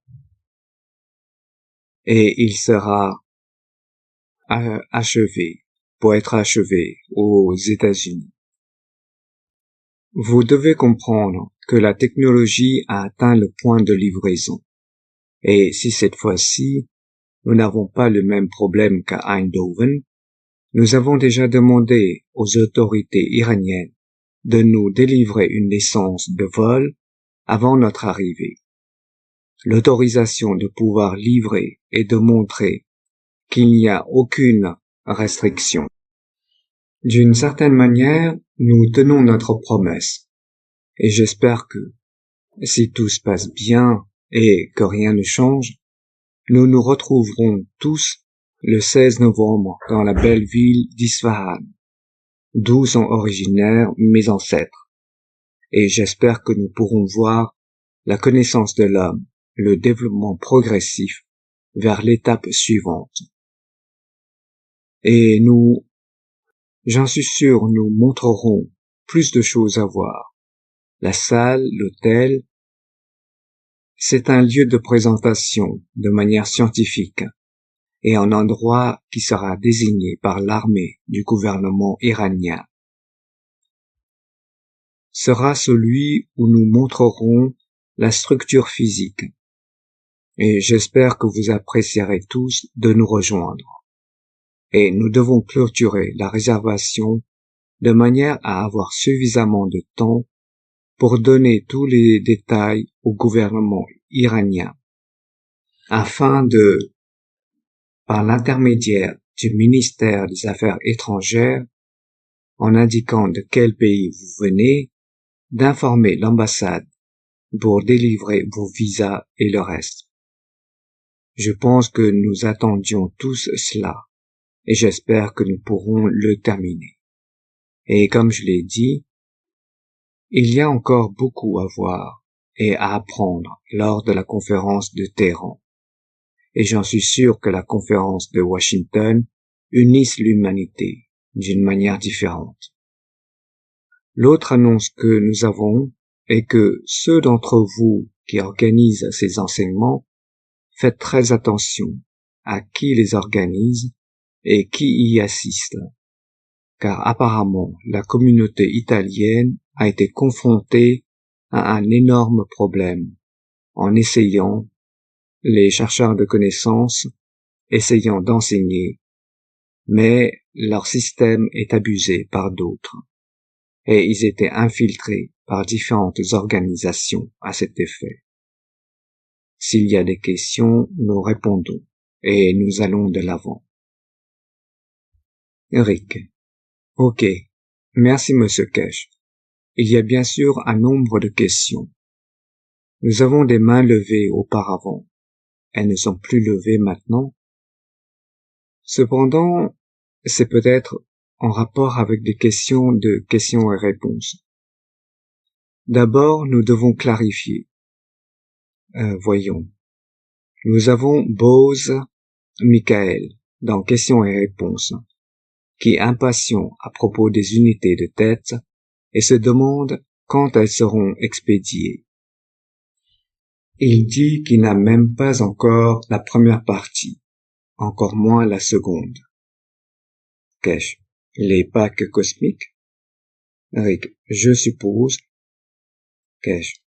Oui, je pense qu'un batch sera expédié cette semaine, la semaine prochaine, parce que c'est déjà là. Il y a un problème que nous avons avec le développement, et en même temps que la livraison. Les nouveaux systèmes reçoivent toujours, là, ici ce n'est pas très clair, des mises à jour, mais nous devrions terminer cela d'ici juin, juillet, espérons-le. Nous devrions l'avoir complètement terminé. Si vous avez je sais que quelques personnes l'ont reçu cette semaine, certaines des unités de tête. Certaines personnes, j'ai entendu dire que cette semaine, elles les récupéraient. Et c'est dans le processus, au fur et à mesure, comme nous l'appelons, que celui qui est arrivé en premier est servi en premier. Donc je pense qu'environ 10 ou 15 unités partiront en juin, peut-être plus, pour être terminées.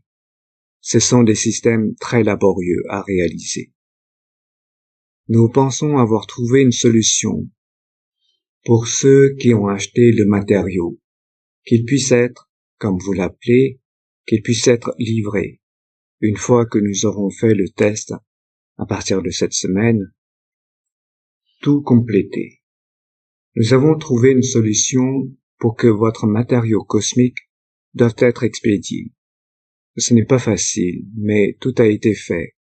Les packs cosmiques reçoivent tous, littéralement. Il y a des gens, c'est la seule chose qu'ils font au laboratoire de la Fondation Kesh, juste fabriquer ces packs cosmiques. Ils ne font rien d'autre. Et chaque fois que j'y vais, ils sont assis là, occupés à les faire. Cela prend juste du temps, et je sais que certains sont partis cette semaine, et je sais que certains seront collectés cette semaine, ailleurs. Alors, ça se passe selon qui vient en premier, votre tour arrive, vous l'avez. Nous le livrons. Mais il faut se rappeler, je ne devrais pas dire, je pense certaines de ces unités, peut-être disons, il y a 10 unités à sortir cette semaine, j'en pense 1 ou 2, ou 3 d'entre elles, pour la recherche. Donc, cela revient à retarder environ 3 personnes, avec un délai. Et j'en ai récupéré pas mal au cours des 2 ou 3 derniers mois pour le développement. Je pense qu'il doit y en avoir environ 6, 7, 8. Donc cela aurait dû aller aux chercheurs de connaissances. Mais pour la recherche, j'en ai choisi pour la démonstration ce que nous appelons pour les gouvernements et autres. Nous prélevons les derniers, nous laissons ceux que nous avions avant, parce que le dernier a plus. Ainsi, tous les mois, 2 ou 3 disparaissent entre mes mains. Je m'en excuse, mais cela fait partie de la recherche. Mais plus ou moins, nous avons des gens qui produisent continuellement des packs cosmiques. Et ils sont livrés selon qui sont prêts et quand ils le sont. Rick. Alors, est-ce le matériel des rayons cosmiques dont vous parlez? Kesh. Les deux. Les matériaux que nous produisons. Rick. Il y a eu une question à ce sujet de... Désolé, allez-y. Kesh. Nous avons beaucoup de matériaux. En fait, j'en ai encore récupéré une partie cette semaine pour la recherche. Mais nous ne pouvions pas ce que vous appelez l'héberger. Le conteneur était un problème. Et je pense que nos collaborateurs ont trouvé que les matériaux sont arrivés ces derniers jours pour créer ce conteneur. Et une fois que ce sera fait, il sera expédié. Parce que vous devez comprendre que c'est un matériau très délicat et nous avons dû le sécuriser correctement. Et maintenant, nous pensons l'avoir trouvé dans la résine. Et nous avons trouvé de la résine.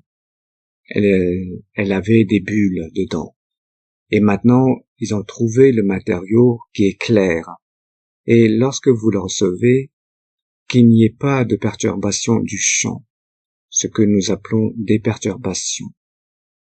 Parce que ces choses créent des champs. Il faut donc que ce soit clair dans ce qu'ils, comme ils appellent cela, émettent et que vous pouvez utiliser. Nous avons le matériau, comme je l'ai dit, j'en ai pincé un peu aujourd'hui, mais nous produisons entre 5 et 10 grammes par semaine. Et beaucoup d'entre vous, tout d'un coup, une fois que ce conteneur est terminé, nous espérons que ce sera la solution finale, nous vous les enverrons très rapidement. Cette énergie désintègre le boîtier, c'est le problème de ce système. Et si cela n'est pas fait correctement avec le temps, l'interaction des champs à l'intérieur peut perturber les champs qui l'entourent. Ce n'est donc pas un matériau simple à transporter. Une autre question? Rick. Ok, merci. Nous avons une main levée avec Mernaz. Écoutons-la. Allez-y, Mernaz. Mernaz. Bonjour. Bonjour, Monsieur Kesh. Bonjour, tout le monde. Merci pour ces enseignements. Monsieur Kesh, vous nous avez dit qu'il s'agit de la mise à jour de l'information de l'univers tout entier. Donc vous parlez de l'azote. Je pense l'azote parce que c'est la spécificité de la planète Terre, n'est-ce pas? Kesh. D'une certaine manière, oui. Mernaz. D'une certaine manière. Alors, je voulais savoir jusqu'où nous souvenons-nous de ces enseignements quand nous n'avons plus cette physicalité. Kesh. C'est ancré dans l'âme de l'homme, comme information de champ. De la même manière que vous porterez le reste de la connaissance de l'univers. Lorsque vous arrivez, vous l'avez. Rien ne manque. L'ARN conserve l'enregistrement de la vie de l'homme. L'ADN conserve l'enregistrement des changements physiques de l'homme au cours de la vie, depuis le début, depuis le premier homme jamais créé.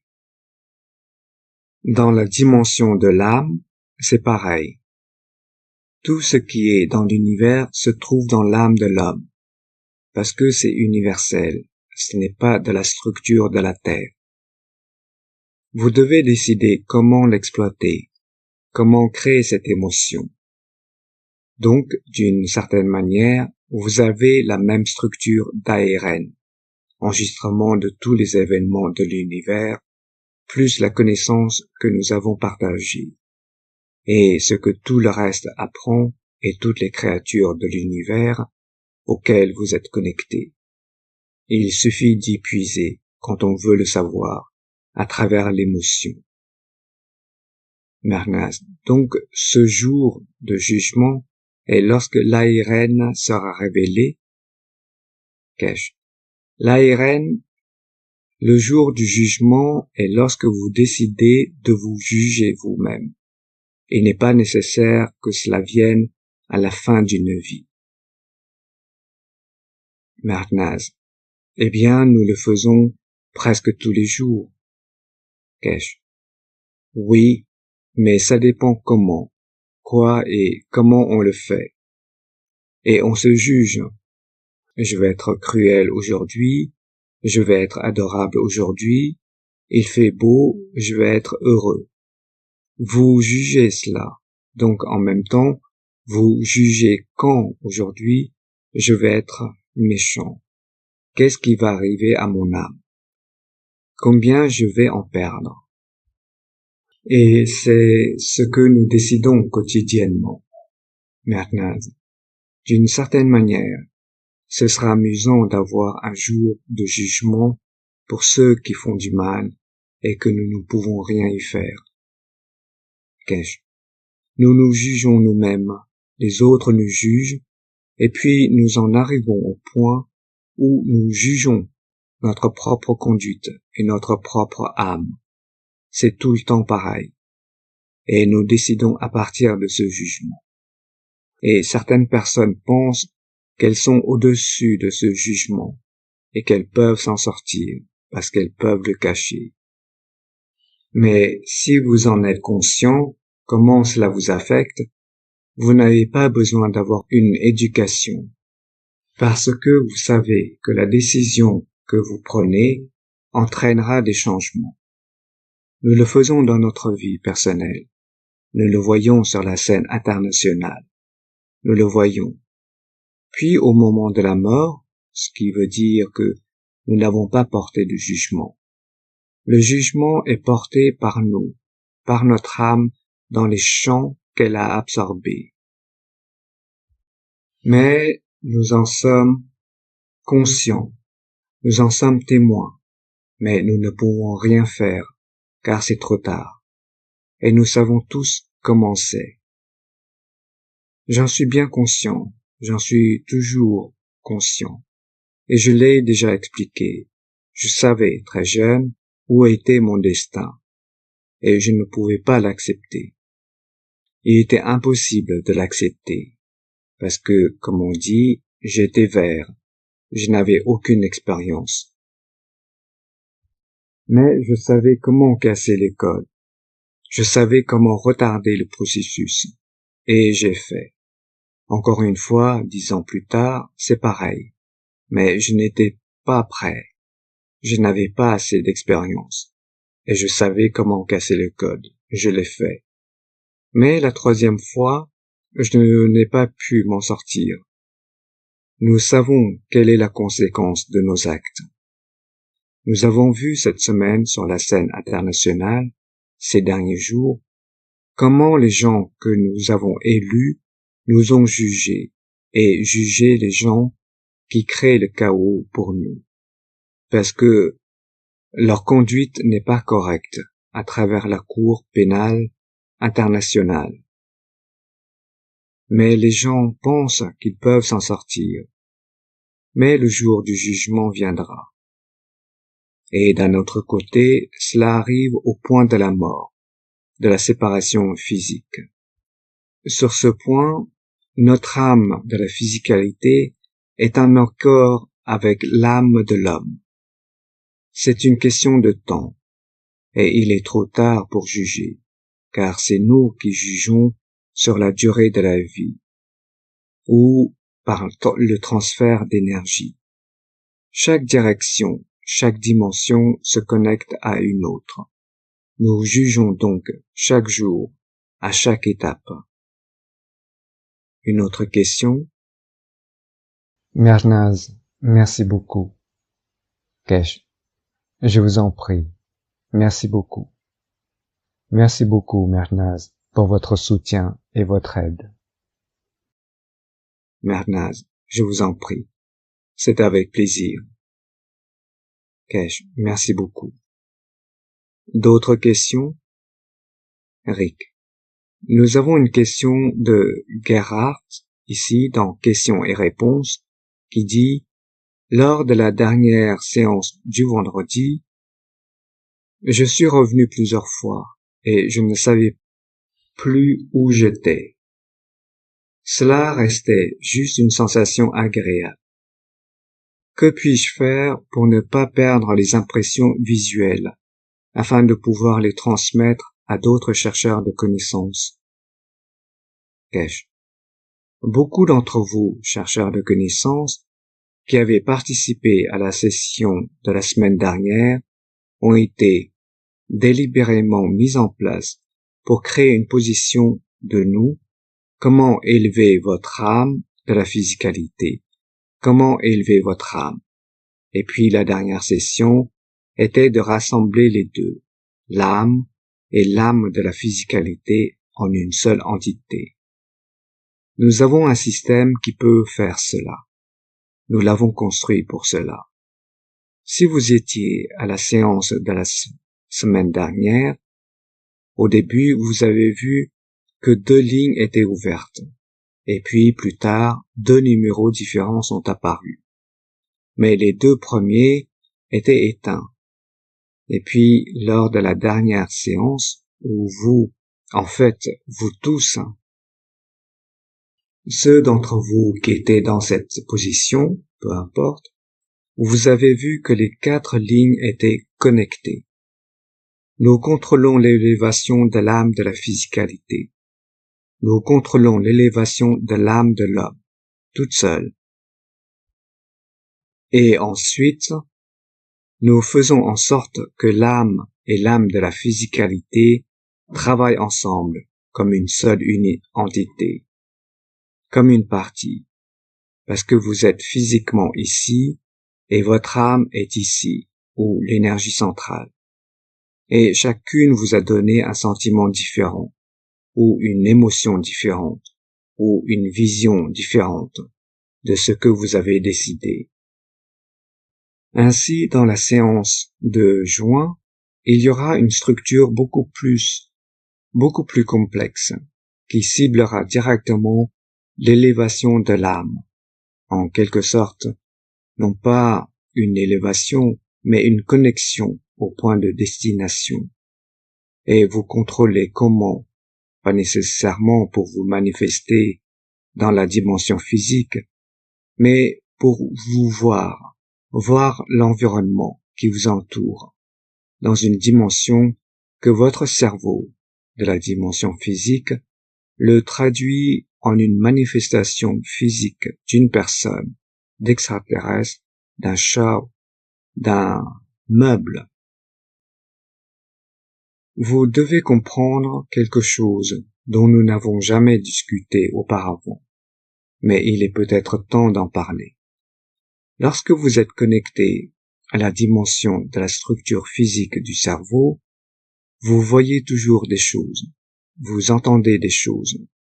Lorsque vous passez à la compréhension de la connexion, de la transmutation à travers l'âme, vous ressentez des choses. Et le ressenti de la manifestation est différent de la manifestation visuelle.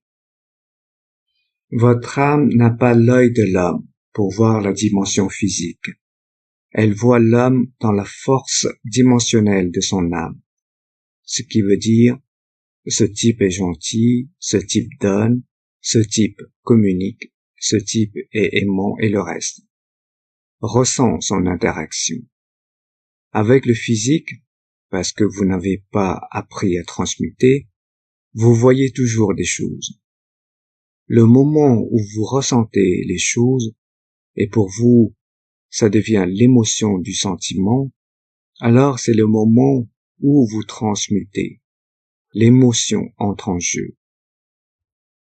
Et c'est une ligne très fine. Vous ne vous souviendrez de rien, mais vous parcourez tout le cycle, car vous pourrez alors toujours revenir à votre mémoire.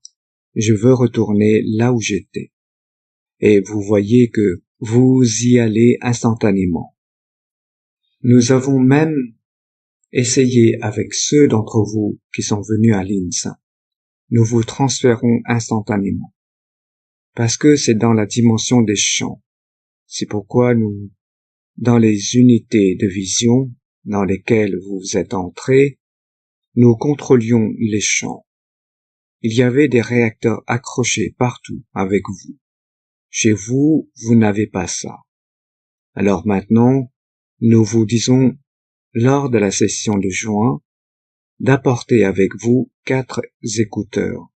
2 écouteurs avec 4, comme vous l'appelez, avec ce que vous appelez les attaches auriculaires. Parce que nous vous emmenons pour vous connecter à l'âme, à votre émotion. Et nous avons configuré le système de cette façon. Ne venez pas à la session de juin si vous n'avez pas 2 écouteurs connectés. Vous pouvez venir avec 2 téléphones portables. Vous pouvez venir avec un seul téléphone portable, avec le séparateur de connexion, avec le casque et un haut-parleur, car vous devez avoir à la fois un microphone, un écouteur, que nous pouvons connecter et déconnecter, et vous verrez comment la transmutation devient beaucoup plus facile. Nous vous apprenons en début de séance, ce mois-ci, comment contrôler votre respiration, comment contrôler ce que vous appelez émotion, et comment passer à la phase de transmutation. Et puis en juillet, août, septembre, ceux d'entre vous qui nous rejoignent, ce sera un développement continu vers la transmutation. Ce sera intéressant lorsque nous arriverons en Iran. Ceux d'entre vous qui participent aux sessions et nous rejoignent en Iran, nous n'avons pas besoin de vous ouvrir une porte pour vous rendre dans un environnement de voyage spatial. Vous y transmutez. Il n'y a pas de porte, il n'y a pas de portail, il n'y a pas de trappe pour entrer. Ce sera intéressant de voir comment vous vous manifestez à l'intérieur. Et cela fait partie du développement qui doit être appris lentement, pour que nous en retirions la peur et la magie. Que cela devienne la réalité de la science. Nulle part dans l'univers il y a de portes, il y a d'entrées, de serrures et d'interphones. Vous traversez la compréhension énergétique. Vous traversez le mur, parce que vous connaissez le transfert d'énergie, ce qui sert de porte. Et vous découvrez dans la construction des matériaux, qui sont en fait, ceux-ci sont dans les brevets. Ce n'est pas quelque chose de nouveau. Vous créez ce que nous appelons des lacunes dans les structures que vous pouvez traverser sans changement physique, ni le besoin de comprendre. Vous devez apporter les changements. Une autre question? Rick. Ok, des questions sur YouTube. Une d'Andrew qui dit « Est-ce que les énormes taches solaires qui frappent la Terre tentent-elles d'aider les fous à ne pas déclencher la Troisième Guerre mondiale en nous envoyant de la bonne énergie? » Kesh. Vous pouvez le prendre comme vous le voulez.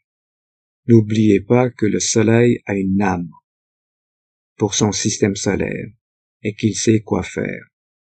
Nous attirons certains de ces champs parce que nous créons les conditions nécessaires. Rick. Peut-être nous aurons désormais des adorateurs des taches solaires au lieu des adorateurs du Soleil. Kesh. Oh, ils trouveront n'importe quoi, n'importe où, pour faire ce qu'ils veulent. N'importe quelle excuse. Une autre question. Rick. De Iron Scar sur YouTube. Monsieur Kesh a-t-il déjà entendu parler de Walter Russell? Et que pensez-vous de son travail sur la lumière, la matière et le mouvement? Kesh. Pas vraiment. Non. J'en ai peut-être entendu parler, mais je ne connais pas ce travail. Mais pas vraiment. Je ne m'en souviens pas. Rick. Son travail est apparu récemment, avec notamment la table des éléments. Il a une sorte de spirale ascendante et descendante, une manière différente de décrire la table des éléments. Peut-être pourrons-nous aborder cela à un moment donné. Ok, continuons. Ici avec Off Script qui dit « Bonne journée, Monsieur Kesh.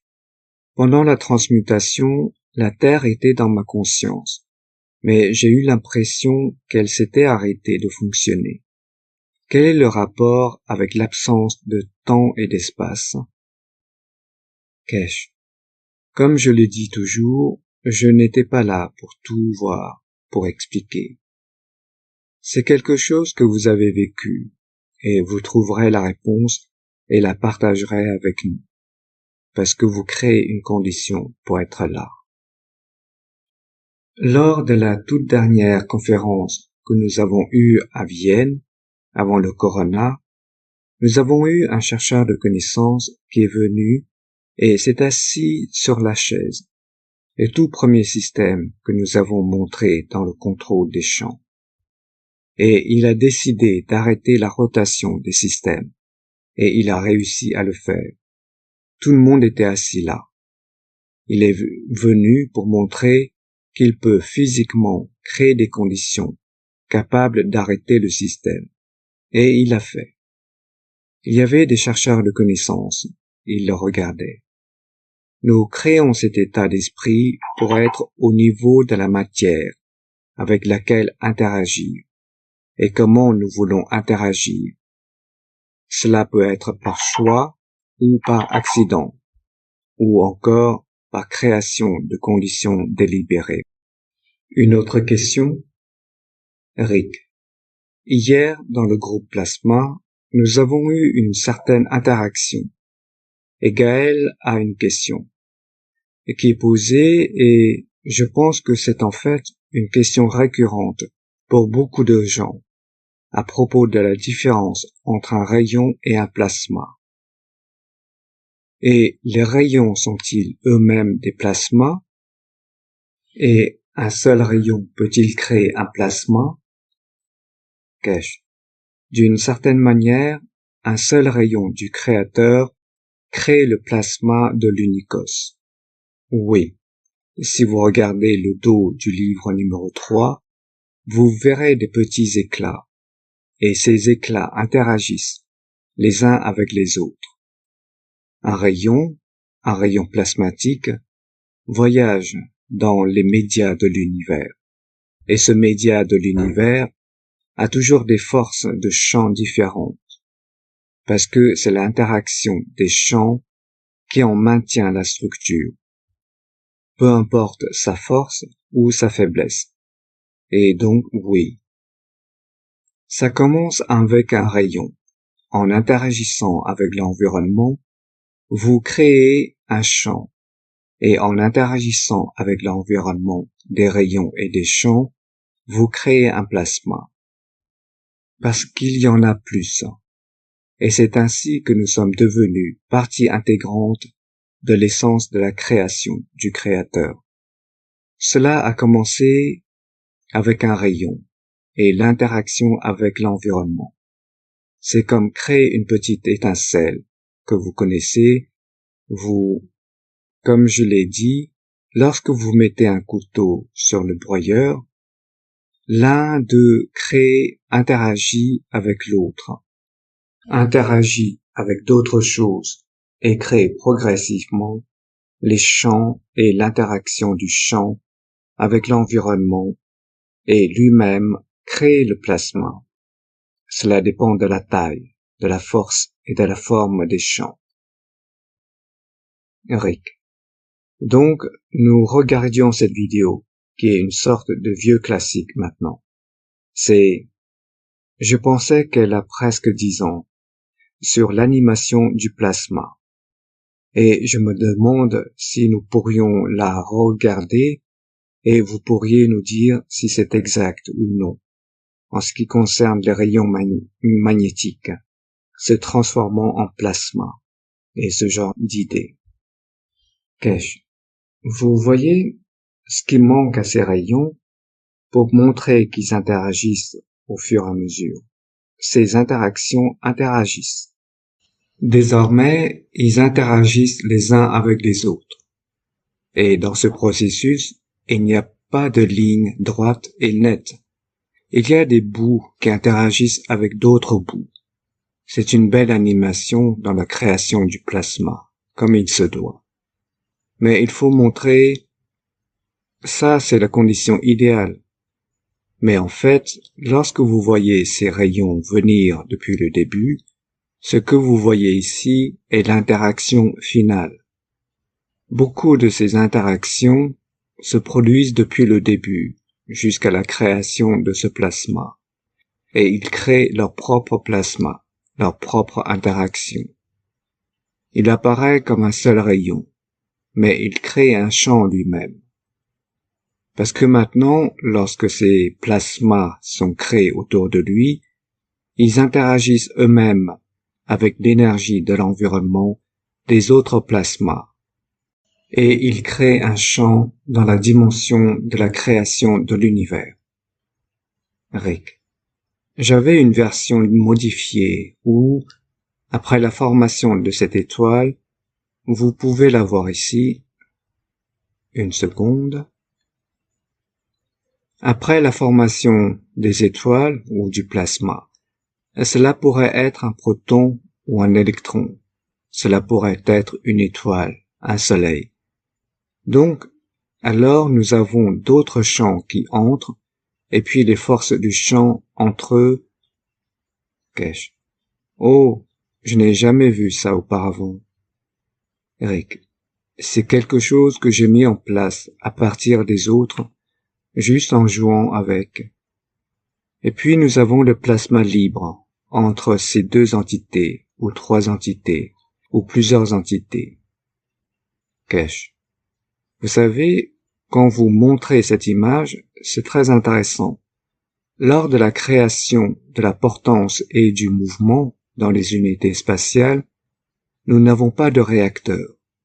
Nous créons ces champs, puis nous appelons l'écart d'espace entre eux, en fonction de leur champ. Nous faisons de l'un d'eux le chargeur, puis la position. Et la force de champ centrale de cette interaction collective interagit avec le champ terrestre et crée une dimension et une direction. Une chose très étrange, où ce que vous voyez, nous l'avons vu dans certains matériaux trouvés sur cette planète. Nous trouvons des objets de différentes formes, qui pourraient être humains, pourraient être des vaisseaux spatiaux, ou encore des matériaux que nous ne comprenons pas. Mais la forme ne provient pas, d'où que ce soit, de ce qui est réellement produit avec des gens, des vies qui ont été transférées ou transportées ou voyagées vers la Terre. Lorsque vous avez ces deux lumières, comme vous le montrez ici, deux plasmas, si par coïncidence, accidentellement, l'interaction des champs entre ces deux, ou ce que nous appelons le champ central des réacteurs, correspondent à l'inertie du matériau, la force de la planète, l'engin tout entier se transforme instantanément en une matière solide. Ce qui veut dire que nous pouvons trouver, nous avons très probablement trouvé, nous n'avons jamais compris, nous avons vu que certains objets que nous trouvons, la matière ne vient pas de cette planète, car ils créent juste un champ qui correspond à l'un des éléments de la Terre, de l'état de la matière, et ils se solidifient. Il se manifeste comme un état de matière. Ça pourra être avec toutes les vies qui s'y trouvent. Nous connaissons cette technologie, nous la comprenons, nous l'avons vue ces dernières années. La même chose, changement de conditions, l'air que nous respirons, l'azote et la structure de la structure pulmonaire sont devenus égaux au champ magnétique du plasma de calcium, et nous avons vu la calcification dans les poumons, dans le cerveau.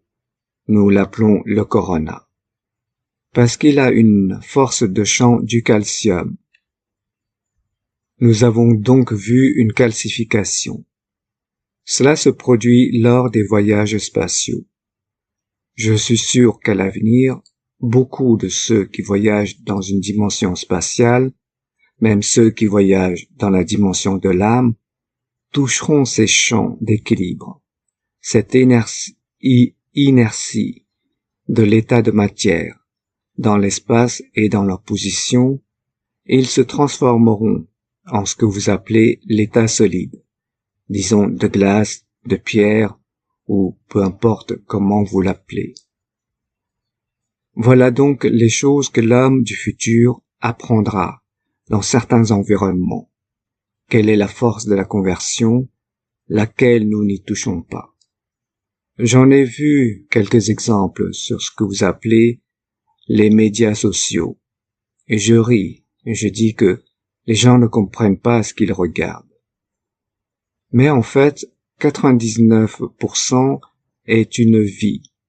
Cela pourrait même être notre vie humaine, où l'âme de la physicalité et l'âme de l'homme touchent à la force, qui est l'inertie du temps, du lieu et de la position, et nous nous transformons en pierre. C'est arrivé. C'est le processus qui s'est produit. Nous créons cette force de champ que de cette inertie de la matière, et parce que nous le faisons, nous atteignons la force. Nous en devenons, et si c'était théoriquement, nous ne pouvions pas, nous l'avons vu directement pendant le corona. Comment nous avons vu une calcification dans le cerveau, dans les poumons, parce que la force du champ de l'environnement était du calcium. Et donc nous avons vu une calcification. C'est ainsi que la vie commence dans de nombreux endroits. C'est ainsi que même l'ovule et le spermatozoïde conduisent à la création de la vie dans le ventre de la mère. Cet utérus est autonome. Il a ses propres champs magnétiques. Et ce champ magnétique dicte, en fonction de la façon dont il est structuré, à travers la mémoire de l'ARN, crée les conditions de vie d'un enfant. Et dans cette position, et la force qu'il possède, permet la solidification au niveau du calcium pour devenir l'os, permet à la calcification pour devenir la peau, permet à la calcification pour devenir les poumons, le foie et tout le reste. Mais en interaction avec d'autres champs, créant des tissus. C'est pourquoi nous avons du calcium dans chaque cellule de l'homme. C'est la base solide de la graine, que la force de champ dans différentes parties dicte si vous devenez la cellule du cœur et du foie ou autre. Et là où vous devenez un os, mais maintenant l'environnement du ventre de la mère le dicte.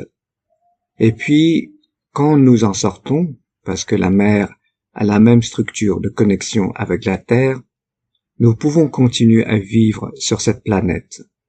Et nous ne mourrons pas au moment de la naissance.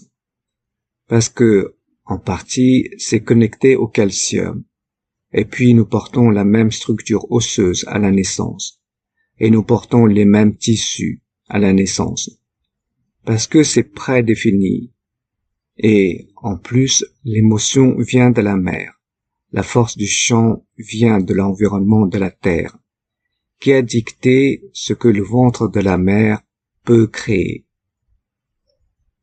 Et puis, si vous comprenez cela de manière plus profonde, nous pouvons même dire quel est le trait de l'homme, pourquoi nous ressemblons à notre mère, pourquoi nous ressemblons à notre père, quel est le lien entre nos traits et nos ancêtres. Parce que ce ventre a créé le champ, l'ADN n'a rien à voir avec la vie que nous créons. L'ARN n'a rien à voir à ce stade. C'est le ventre de la mère en interaction avec le champ du père ou du créateur et la société en ce que la vie qui est venue à travers ce corps pour être là donne la caractéristique de l'enfant dans le ventre de la mère. Si vous retirez le ventre d'une femme chinoise et que vous apportez le ventre d'une femme européenne et que vous pouvez le transmuter et le transférer et que vous faites accoucher la femme, même avec un père chinois, vous verrez une structure différente dans le chinois. On voit la forme européenne dans la naissance de l'enfant, même si la mère et le père sont tous deux chinois. Parce que ce ventre a créé une condition de vie dans l'environnement d'inertie de l'Europe et dans l'émotion de l'environnement. Et cela peut porter avec le champ de l'émotion de l'utérus lui-même. Et nous verrons cela. La science nous donnera raison, parce que nous l'avons vu. Nous avons vu cela, on l'appelle avec l'ARN, mais il n'y a pas d'ARN. Maintenant, nous passons à la maternité de substitution, en donnant un ovule à une femme. Maintenant, si l'homme développe l'étape suivante et transfère l'utérus et le même ovule et le même spermatozoïde d'un Chinois, vous aurez l'enfant européen. Parce que c'est dicté de cette manière. C'est une connexion de force de champ en manifestation. Quand on regarde la naissance d'un enfant, la conception de l'enfant, dans le ventre de la mère, c'est un moyen de transmutation. Nous transférons l'énergie de l'émotion de la mère à l'enfant, à travers d'autres facteurs liés à l'environnement. Ensuite, nous comprenons comment nous sommes créés. Nous sommes créés à partir d'une transmutation.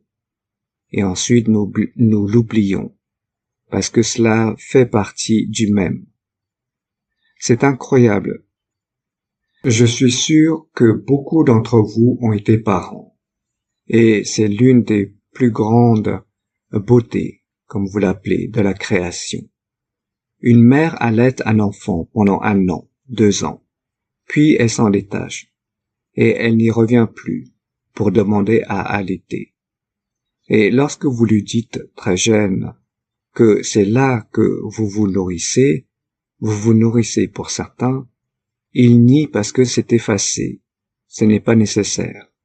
Aucune information ne doit être transportée. Plus tard, quand ils auront 5, 6, 7 ans, ils verront les autres et diront « Oh, c'est comme ça que je suis né ». Et les enfants apprennent cela. Nous faisons de même. Nous nions notre propre existence, notre propre âme. C'est comme un enfant qui refuse le sein et qui la nourrit.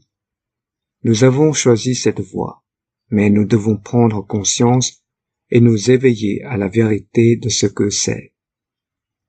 Une autre question? Rick. Merci, Monsieur Cash. Nous avons quelques questions ici.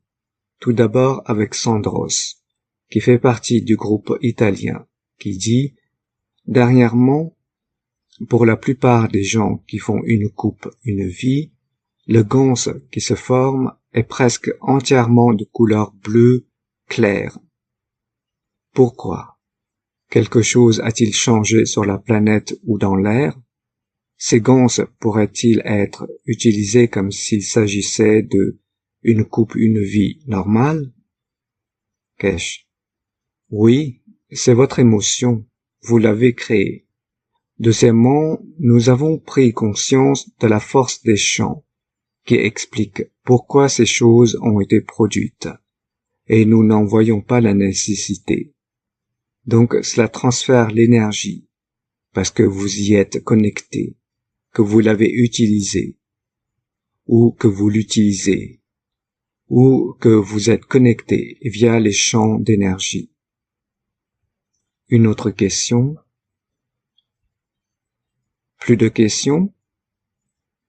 Allô, Rick, êtes-vous avec nous? Rick. Oh, mon microphone n'est pas ouvert. Nous avons ici une question de aide, de questions et réponses. Je pense que c'est en fait notre dernière question, Monsieur Cash. J'essaie d'en trouver d'autres, mais je crois que c'est la dernière. Oh, nous avons une main levée d'un participant. De Jalal. Ed dit, pouvez-vous nous expliquer le processus de respiration pour la transmutation ou avez-vous dit que cela serait enseigné plus tard? Cash. Nous essayons de l'enseigner lors de la session de ce mois, parce que beaucoup d'entre vous sont passés par là, parce que certains d'entre vous, lorsqu'ils sont passés par la transmutation, vous avez ressenti l'émotion, le rythme cardiaque changer. Le sentiment était différent, et maintenant vous devez comprendre comment. Parce que nous le verrons sur notre instrument lorsque nous le ferons. Parce que, de cette façon, vous vous harmonisez tous en un seul. Et il sera beaucoup plus facile de passer par la transmutation. Et beaucoup d'entre vous ressentiront cette fois une transmutation complète, je l'espère, parce que vous avez les deux. Il est temps d'adopter cette position. Mais n'oubliez pas que votre âme ne respire pas. Ainsi, une respiration consiste simplement à faire correspondre votre physicalité à l'âme. Mais l'âme a un battement de cœur, le même que celui d'un homme. Vous devez donc également comprendre comment vous vous connectez à cela. Ok. Prenons Jalal et voyons ce qu'il a à nous donner. Rick. Ok, Jalal, c'est votre tour, allez-y. Jalal. Merci, Rick. Est-ce que vous m'entendez bien? Cash. Oui, que Dieu aide l'humanité. Continuez. Jalal. Parfois vous nous mettez les larmes aux yeux, et bien souvent vous souriez. Bonjour, Monsieur Cash. Monsieur Cash, vous préparez à ce que vous avez dit à propos de l'âme il y a très, très longtemps dans votre enseignement, lorsque vous avez dit, vous allez dans un cimetière et vous regardez près de l'endroit là où les gens sont enterrés, et regardez quel genre de pierre vous verrez dans le voisinage de ces gens. Et alors, vous comprendrez quel genre d'âme cet homme possède, d'une certaine manière. Kesh. Oui. Jalal. Deuxièmement, c'est la seule question que j'ai. Kesh. Oh, c'est étrange. J'ai eu l'occasion, ou le plaisir, ou l'opportunité d'aller dans un cimetière ces dernières semaines. Je n'y suis pas allé depuis longtemps. Ce qui était étrange avec ce cimetière, c'est que j'ai vu un trou sous la pierre du dessus. Et toutes ces pierres avaient des charnières pour pouvoir être soulevées. Et j'ai dit, pourquoi cet écart? Il place comme un morceau de pierre entre la pierre du sommet et le cadre de la tombe. Oh, ils ont dit qu'ils étaient vides. Les gens l'ont acheté pour qu'à leur mort, ils puissent l'enterrer ici, afin de pouvoir le soulever et les y mettre. Et j'ai pensé, quelle manière étrange. Les gens achètent les tombes pour y être enterrés, et cette tombe appartenait à l'origine à quelqu'un d'autre. Ils le retirent, ou quoi que ce soit, ou bien ils sont là, ils y ajoutent. Et c'est très étrange de voir à quel point l'émotion du cimetière a été. parce que nous en avons l'habitude. Nous allons dans un cimetière, peut-être enterrés dans un ou deux, mari et femme sont enterrés ensemble ou autres, dans la même parcelle. Mais je n'ai jamais vu de tombe vide, achetée en attendant que les corps y soient ajoutés. Au milieu d'un cimetière très bondé, que voit-on? Nous voyons dans l'âme la structure des personnes qui y sont allées auparavant. Ou est-ce sur le point d'arriver? On ne sait pas comment ça va finir au moment de ce qu'on appelle leur propre jugement d'âme avec eux-mêmes. Et c'est très étrange que vous évoquiez ce sujet. Mais d'une certaine manière, c'est généralement le cas. Nous ressentons l'émotion du temps et de l'espace, de l'âme, de la physicalité et de la façon dont elle se perçoit. Jalal. Peut-être ce genre d'énergie qui ont créé ce genre de pierre, ce que vous appelez différents types de couleurs, vous savez? Qu'est-ce possible? C'est la façon dont nous interagissons avec elles.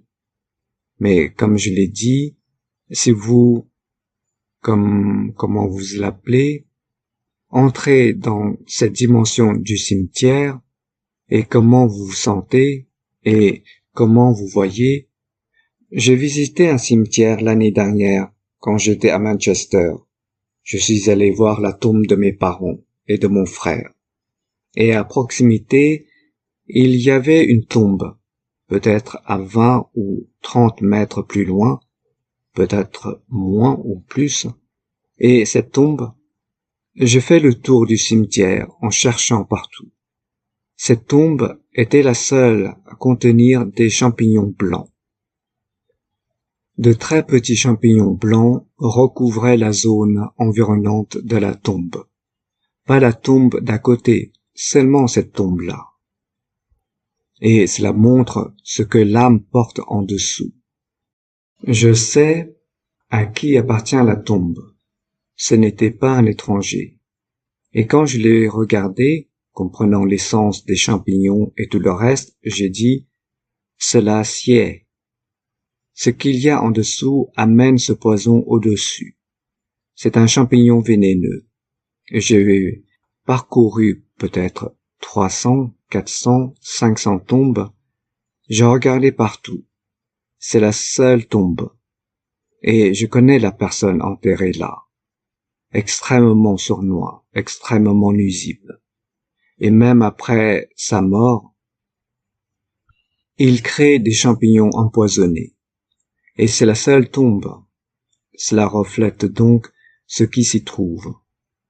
Lorsque j'étais en Chine, j'étais en réunion avec des responsables chinois, de très hauts responsables, pour discuter de l'agriculture en Chine et du fait que les scientifiques ne comprennent pas. Ils essayent de modifier le sol, ou ils essayent des produits chimiques ou biologiques pour créer des conditions propices à l'agriculture.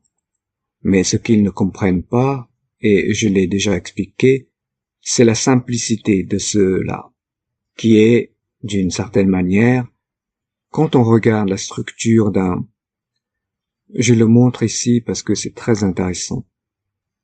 C'est pour certains d'entre vous, en tant que chercheurs de connaissances, que si vous apprenez cela, vous comprenez quoi en faire. Laissez-moi voir si mon stylo fonctionne. Non, non, non. Laissez-moi voir si mon doigt fonctionne. Oui, ça marche. Quand vous regardez le paysage, vous voyez, ils vous disent que cette terre est alcaline, salée ou acide. Et ils font tout pour changer cela. Mais en fait, ce qu'ils ne réalisent pas, c'est cet acide, cet alcalin, créé à cause des couches situées en dessous. Ces couches situées en dessous, en interaction avec l'environnement situé au-dessus, permettent de créer cette condition, ce que vous appelez. Pas de sel, je veux dire tellement de sel. Et ce qui est intéressant, c'est que nous avons eu ceci. Nous sommes confrontés à ce dilemme maintenant, en Mongolie intérieure. C'est un très gros projet en cours en Mongolie intérieure. La Fondation est impliquée, comme vous le savez, dans ce projet depuis des années. C'est qu'ici, en Mongolie intérieure, nous avons 30 cm de sel et d'alcalin qui ne peuvent pas cultiver. Il est très difficile de faire pousser les choses. Et le plus étrange, c'est qu'immédiatement en dessous, 30-40 cm, se trouve une eau douce. Et je leur ai dit, cela ne changera pas, à moins que nous puissions changer ce paramètre en dessous. Ce paramètre en dessous a été créé il y a longtemps, qui est l'interaction avec les couches supérieures et les autres couches en dessous, ce qui permet à la planète de capturer uniquement le sel et le calcium, ou calque. Et si vous comprenez cela, vous comprenez ce qui peut pousser par-dessus. C'est tout simple. Si vous mettez une mauvaise âme à 30 cm en dessous, vous obtenez le champignon sur le dessus. Ensuite, l'environnement vous indique ce qui est enfoui en dessous. Ainsi, lorsque nous regardons les tombes, lorsque nous regardons ces structures et ce qui se trouve au-dessus, vous voyez collectivement quelle âme s'y trouve, avec quoi elle se trouve, et quoi et comment cela changera-t-il l'environnement ci-dessus.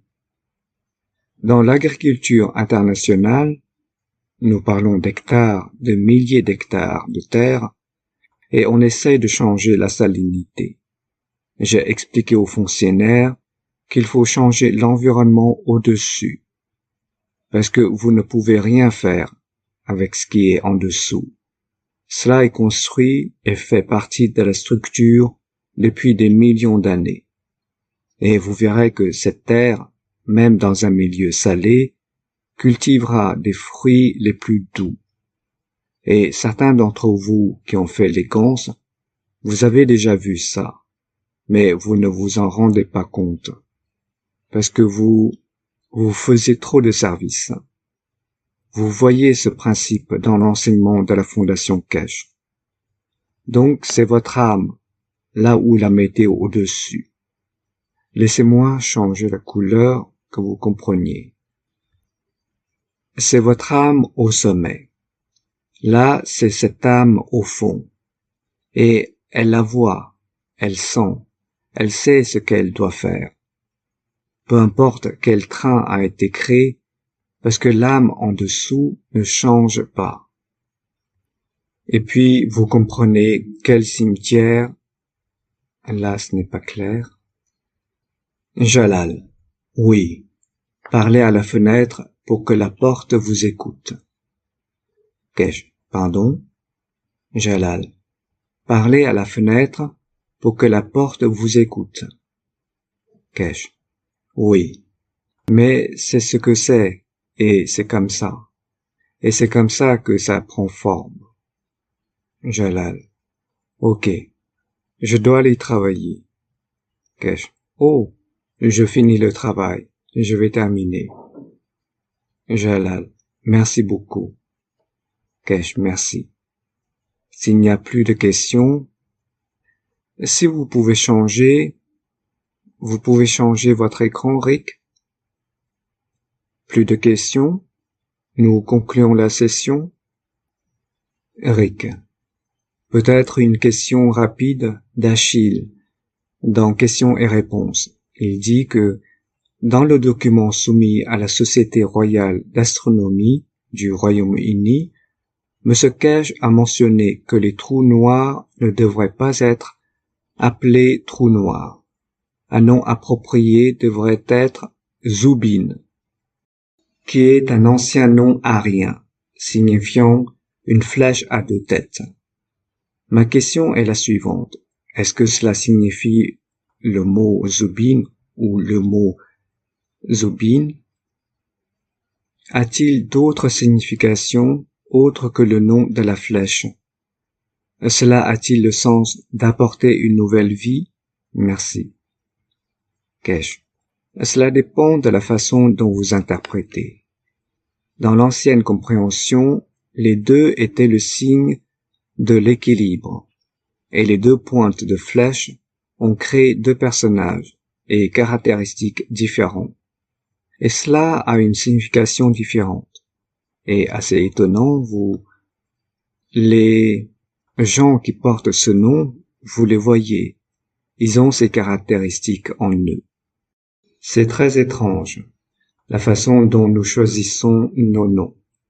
Très, très étrange. Mais peut-être que l'âme sait que c'est comme ça que ça va se passer, alors je lui donne ce nom qu'il correspond. Merci beaucoup pour aujourd'hui. S'il vous plaît, ceux d'entre vous qui souhaitent venir en Iran, inscrivez-vous dès que possible avec vos coordonnées, fournies par email séparément, comme vous l'appelez, vos informations, votre nom, vos coordonnées, le lieu, à quelle ambassade vous demandez le visa. Et très probablement, nous vous demanderons une copie de votre passeport le moment venu, et tout le reste sera fait. Tout ce que nous essayons de faire pour que cela vous facilite le passage. Et votre point de décollage et d'atterrissage, comme c'est le cas pour votre côté, est Vienne. Et nous faisons le reste, pour vous emmener en Iran et vous en ramener. Et nous couvrons vos 8 à 9 premiers jours de séjour. Et je suis sûr que vous passerez un des plus beaux moments. Non seulement pour voir la belle nation iranienne, mais aussi pour voir le changement dans le monde de la science et de la technologie. Et c'est ce que nous avons promis, et nous le tenons. Merci beaucoup Rick, et à la semaine prochaine. Rick. Oui, et j'espère que je ne serai pas en retard pour cet autre. Merci d'avoir tout maintenu ensemble, et Kesh, il fallut que ça arrive un jour. Rick. Oui, c'était une bonne séance d'entraînement pour... Je ne serai pas là pour toujours. Kesh.